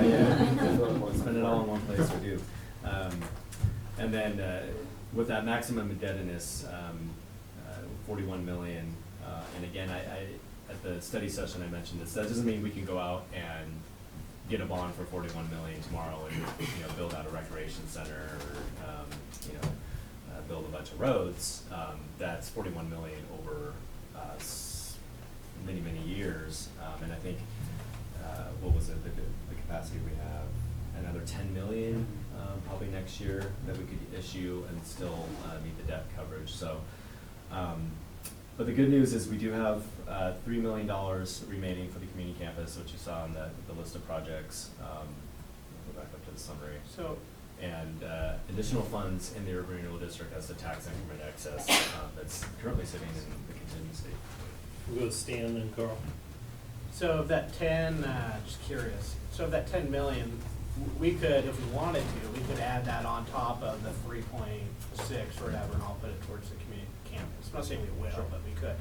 So if we wanted to access that though, we'd have to go in front of like the Clackamas County Commission and jump through some different hoops, or could we issue that whenever we? It's all within your existing plan. It's all within our Yeah. existing plan. The caution, I would want to come back, if this was the direction that the committee wanted to go, I would want to come back with a better number of like what, with our bond council and all that, because I think that doesn't, we want to project out how many more facade grants we want to keep doing and plan administration and all that to get a really, good number for that bond. And that was told under the last when we were going on, so. Carl, and then Jeremy. Okay. I understand the whole purpose besides using it on projects, the urban renewal dollars is to increase the value of those buildings that are inside that urban renewal boundary and fix them to the point where they make more money. In fact, I'm aware of several businesses said that the paint wasn't even dry when the county assessors came up and looked at what the assessed values would be. So in terms of that, we should be increasing our value for that property within that boundary. Mm-hmm. We know how much we have increased the value of that property. And over the last, since it was 98, I think it was when you did that. That may be way too big a project for you, but I'm just thinking. I think we have those numbers. We Maybe just have to we pull it up. did a good job here. Likely needs to be reported on. It does, yeah, in our annual report. I mean, do you want the amount of, the increase in property tax revenue or the increase in the assessed value? Assessed of- value. Assessed value. So I only have it back about 5 years. It was 76 million in fiscal year 14. That's the increase? No, that was the. That's the total. That was the total assessed value in fiscal year 14, a little over 76 million. We're up to about 104 million now, but that does not include the most recent number, I don't think. And that's for the That's 30 right commercial there. businesses or for everything? Some of that's Oh, natural natural. economic. Yeah, there's some Yeah. Just the urban renewal district? But So 30 million over bucks those, is made. over those 5 years, we're averaging a 6.31%. So, if we didn't have the district and we're making these investments, we'd get the 3% automatic, increase in assessed value. So, we're getting over About 3%. 3%. Yeah, 3%. Jeremy? Totally forgot my comment. But to do easy math for your question there, is you could add up all the money that's come in, because what the tax increment financing is, it freezes it, and then you start off with a zero balance and you add $1 to it. You add $2 every year. So you can just figure out, that's how you can figure it out real easily. But one of the things it does do is it requires that you spend it on, in that urban renewal district, fire department or whatever. And so there's that value that, kind of a savings account in a way, to put it into that to beautify or raise the value up. So, but that's how. But which would make sense too, because the fire department just got built here, so that influence might increase that by quite a bit. Except he doesn't pay taxes. With the adjacent buildings, I'm sure their faster response times are in there, right? That's right. Okay. I will add that there is probably about $1 million worth of additional grant funds that could be available to match, this would be matching. Totally right. that. Totally right. One is the large grants, the large Yeah. local government grants, and then the trails. We ended up with 1.2 million Right there. grant that went on to this, so I didn't have to use that 1.4. We put up for Business Oregon and got the 1.2. Hey, you didn't have to take it out of operations, because you. So now you only need 200,000? He's Not drawing. the record, not the record. but- Tyler, are you taking notes on that? We'll give you 210, just to be fair. All right, any other questions, comments? Okay. You want to summarize? That's the conclusion of my presentation. $8.7 million in the budget, and these are the proposed projects, and welcome any comments or changes or additions. So one is, I just start with saying, I like the movement we're going here. Really, the change is the budget and the facade and the tenant improvement program, and getting more and more money into that tenant improvement, which is actually investing into our downtown business sector here in Sandy. My question though is on the Bell Street 362nd. You started off talking about that project, but where is that reflected on the budget, or are you just trying to give us some guidance into where we could potentially use funds, which I know we've talked about in the past? Yeah, so, as part of the work session that we held last month is to sort of set the stage for, this is your plan, this is your renewal plan that includes some aspirations on, what projects you want to do that are going to invest and, increase that tax, or that assessed value in the district. And the projects that we're proposing, I think are consistent with council goals. Obviously, the community campus is a major one, but we also have existing funding for that. The city hall is a project we're currently underway. And then, streetscape and civic areas fit into that, general category, and sort of the facade and tenant improvement programs. I brought up 362nd just because that is also another council goal, but that has another funding mechanism. But say, we get down the road, we finish design and engineering, we find out the project costs, substantially more than what we estimated or anticipated, or the county VRF gets held up or something like that. We have another funding source that's in the plan, that we have the indebtedness capability in future years to issue debt for that project if you don't use it for other purposes. So my follow-up though then is, so if, let's say, because council's also had conversations at that very work session that perhaps you might want to get more into the business like what Redmond has done, which is purchase buildings, rehab them, sell them, or gear that rehab towards another council goal, which let's say it's a brewery or whatever it may be, and then you sell it to someone in the private industry. if we were to move forward on a project like that, how would you fit that into this current budget? So those activities are, fit within the urban renewal plan.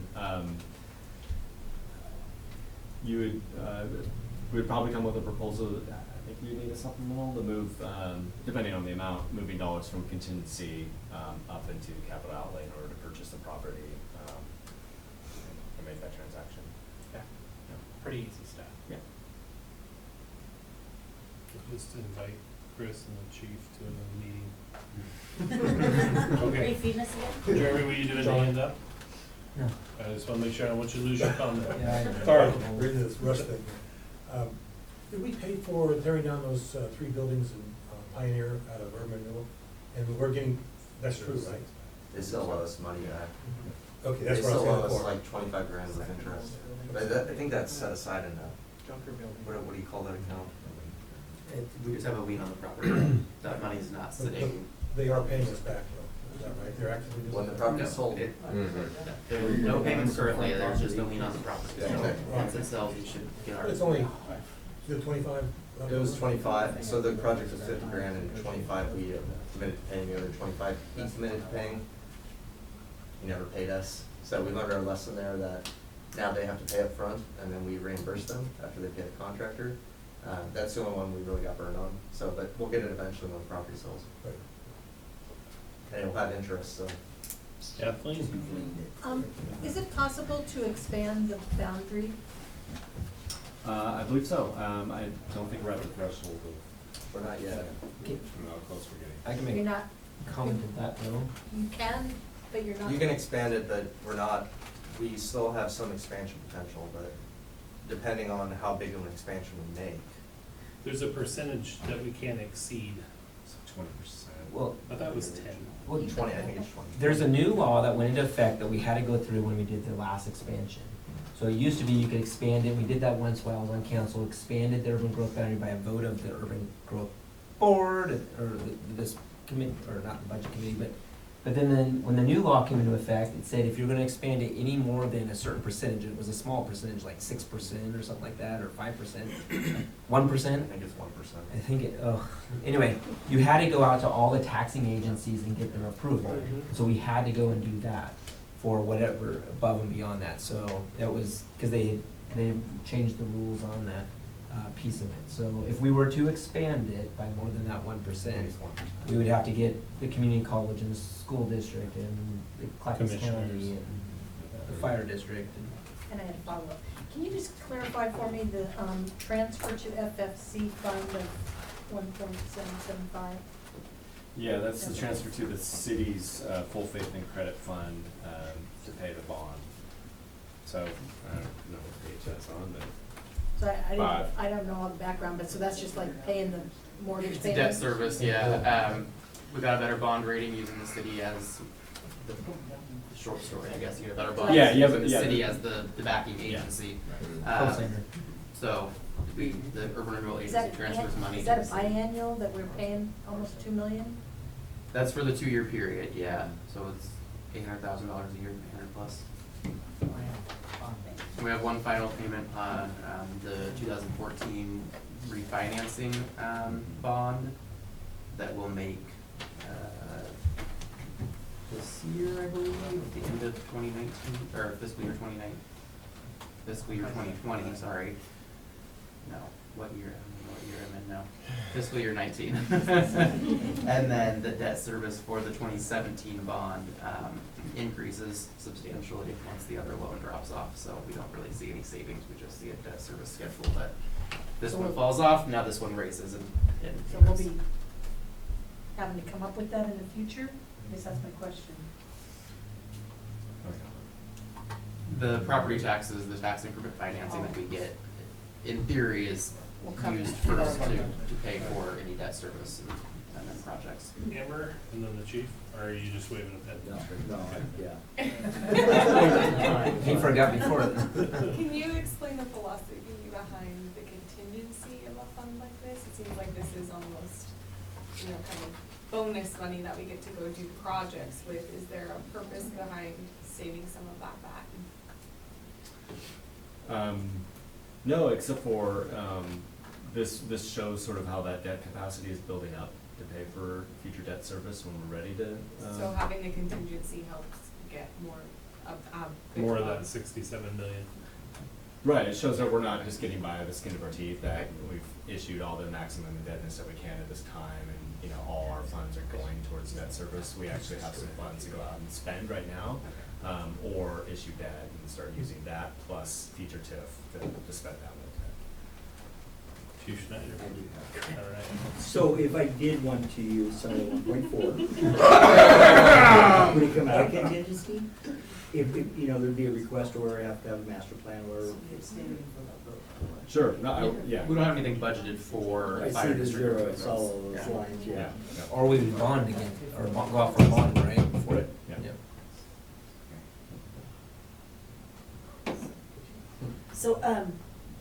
So, we've got the facade and the tenant improvement program for this biennium for 3,060.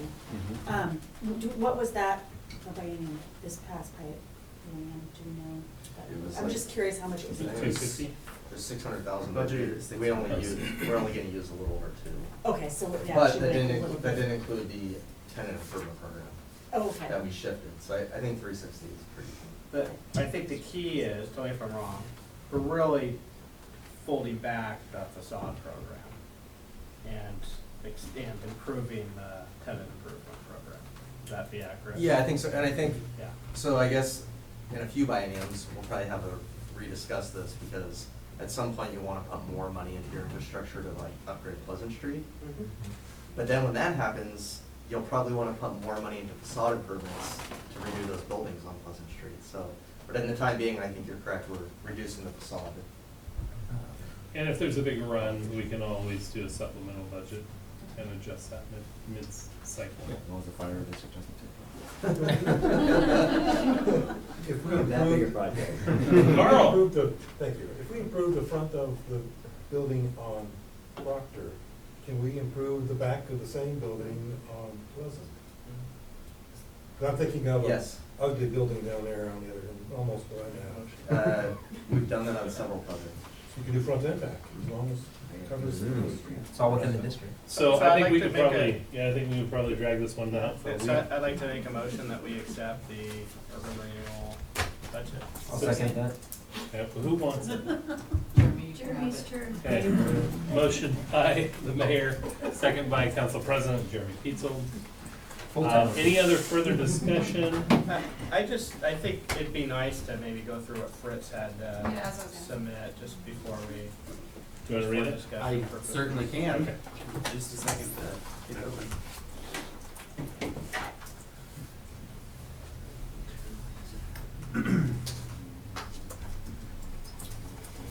Probably bullet two, Yeah, what? yeah, number two. No, yes. So Fritz recommend that the proposed budget not be approved as presented. Most of the past spending has been spent on city buildings that does not increase the tax base and will not increase property taxes collected. The extension of 362nd and related infrastructure should receive priority. No consensus or plans are available for the Aquatic and Recreation Center. By deciding soon to demolish the pool, the city can save $253,700 in maintenance costs. My preference would be to consider what Paul Reed of Mount Hood Athletic Club is suggesting. 1, demolish all buildings on site and start anew. 2, increase parking for local needs and future park and ride for Mount Hood Recreation. 3, construct a new outside pool area, including A, a lap pool, B, a recreation pool, C, a hot tub capacity, 12 to 15 people, D, lockers, restrooms, showers, and changing area, E, 50% of area for lounge chairs and tables, F, get the most up-to-date energy efficient facilities, G, estimated cost $1 million. Partner with Mount Hood Athletic Club and enclose their current outside pool. A, pool size is 25 by 50 feet. B, erect 3 walls and cover with roof, add electrical heating and cooling capacity. C, estimated cost $800,000 to $1 million. And D, increased property value will result in increased property taxes for the city. So I guess I'll just, if it's okay, just address a couple of these things. One is, spending money on city buildings do not increase the tax base. Some of that is true. I think there is, some investments that we can make. However, a lot of the new buildings and stuff do add to the overall infrastructure and needs and stuff of our community. 360 seconds being prioritized.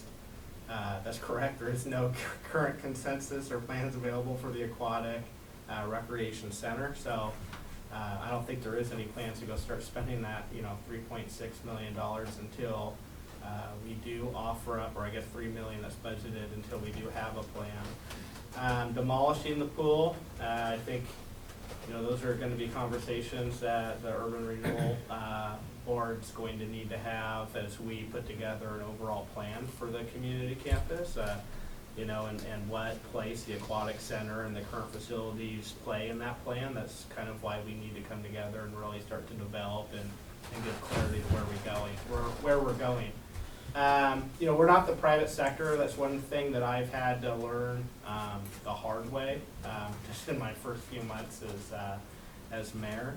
That said, though, I do think that the example, and Paul Reed is here tonight with Mount Hood Athletic Club, I do think that the example given does provide, a little bit of, at least an idea as to what, urban renewal money can potentially be used for in the future. It is, a part of, I think, what's presented here is some ideas that we could potentially do with the community campus or that involves like an outdoor swimming, aquatic facility, and some additional things that could actually potentially make money and could be appealing to our community. And I think that ideas like this, while this isn't really the reason for the budget committee, like we don't really come together to offer up visions for this urban renewal plan at this point, I do think that it is stuff that should be on the option as we come together and have our committee meetings and have our brainstorms and try to figure out the direction we're going to go. So I just don't think we're anywhere near being able to just say, all right, budget committee says, boom, let's do a project like that. But I think it's a decent idea. I think it's a good idea that we should at least have on the table for future discussions. We're gonna go Amber, you want one? No, I have no And then questions, sorry. Jan. I feel like we might be getting a little off topic, Right. but since this is the first time I've heard this, what would the purpose behind enclosing Mount Hood Athletic? This is not, well, that's not my plan. Well, I know, well, is it Yeah. your? Fritz isn't here. No, I know, but you said Paul. Oh, Yeah. Paul's here. So what was the idea behind that? Would currently you we then serve- offer lessons there? Well, yeah, we could do year-round swim lessons, we'd have family times during all operating times with that. We could service more of the community. Currently, we service about 20% of the community at our facility. And typically, the top end average is about 24%. So by developing other facilities or the campus and so forth, you're going to be splitting a lot of that resource. So that was kind of the gist of it, is that we've looked at it in the past. It's just not cost effective at this time. Okay, thank you. That was something new to me, so. Yeah, no, I mean, it's conversations we've had offline, and that's been kind of banted about. It's an idea that could potentially help alleviate that need in our community, right? For an amount that doesn't cost, out of our budget and stuff, what we were looking at earlier. And so you supplement programs and stuff for year round with something that could potentially work at the community campus. That'd be outdoor, that'd be fun, and I think the community would really enjoy, but couldn't be really utilized year round, but then teamed up with a local business. Again, right, we're a little off topic, but I mean, it's just an idea as we go through some of the different things and think about some of the real public, some of the more public projects that the money's gone towards. There's some different things we can do with urban renewal that could really enhance our private sector, which is really somewhat what the funds is for, is to increase the property values and the economic activity within our town. Jan? I would like to see us spend public money on public facilities rather than private. I just want to see us spend money on stuff that improves the property rate, which is the entire point of urban renewal. I mean, when we do an urban renewal district and we freeze the taxes on that area, we're taking money away from the state, we're taking money away from our own city budgets, we're taking money away from special districts, and the idea is that we're going to turn around and spend that money in a manner that's going to increase the property value. So at the end of the day, we're all throwing a party and saying, look at what we did. We got a better community, we got better facilities, and everybody's budgets have increased because of the activity that we've done. And I think it's a hard case to make that spending that money in public infrastructure, while you can in some ways like access to properties that you can do economic development, think of those properties west side of town, we do the Bell Street 362nd connection, now all of a sudden the property taxes that we're driving off of those properties, now we're starting to really enhance our budgets. I'm telling you that you're gonna get a lot more money into your general fund budget by doing access to those properties and increasing the taxes that we get from those than turning around and enhancing City Hall. I agree with you You on know? 362nd, but Yeah. not on this project. Okay, I mean, this is just a, I think this is just an idea. So here's what I'll do, we've got a motion, we've got a second. I was gonna call for a vote. So we have a call for a vote. And before we go to vote, are there any, just given the projects that are coming up, any potential or actual conflicts of interest that you'd like to abstain from voting or declare at this time? Hearing none. Before we vote, make clearly to me what it is we are voting. To To approve approve the the Budget, not this proposal. that's- No, just the budget. So what has been presented? So all those in favor signify by raising your hand and saying aye. Aye. Passes unanimously. No, it doesn't. Did you guys raise your hands? They did. Okay, I didn't look over in that corner, 'cause I've been looking at That's what I went first. I was like, are they gonna go? Do we need to do any tax rate, anything else? Okay, all right. There we go. I'd like to adjourn the Urban Renewal Agency budget meeting. Now, Tyler, do you drink Adjourn champagne now? the budget or what do you meeting. do? I do not drink champagne.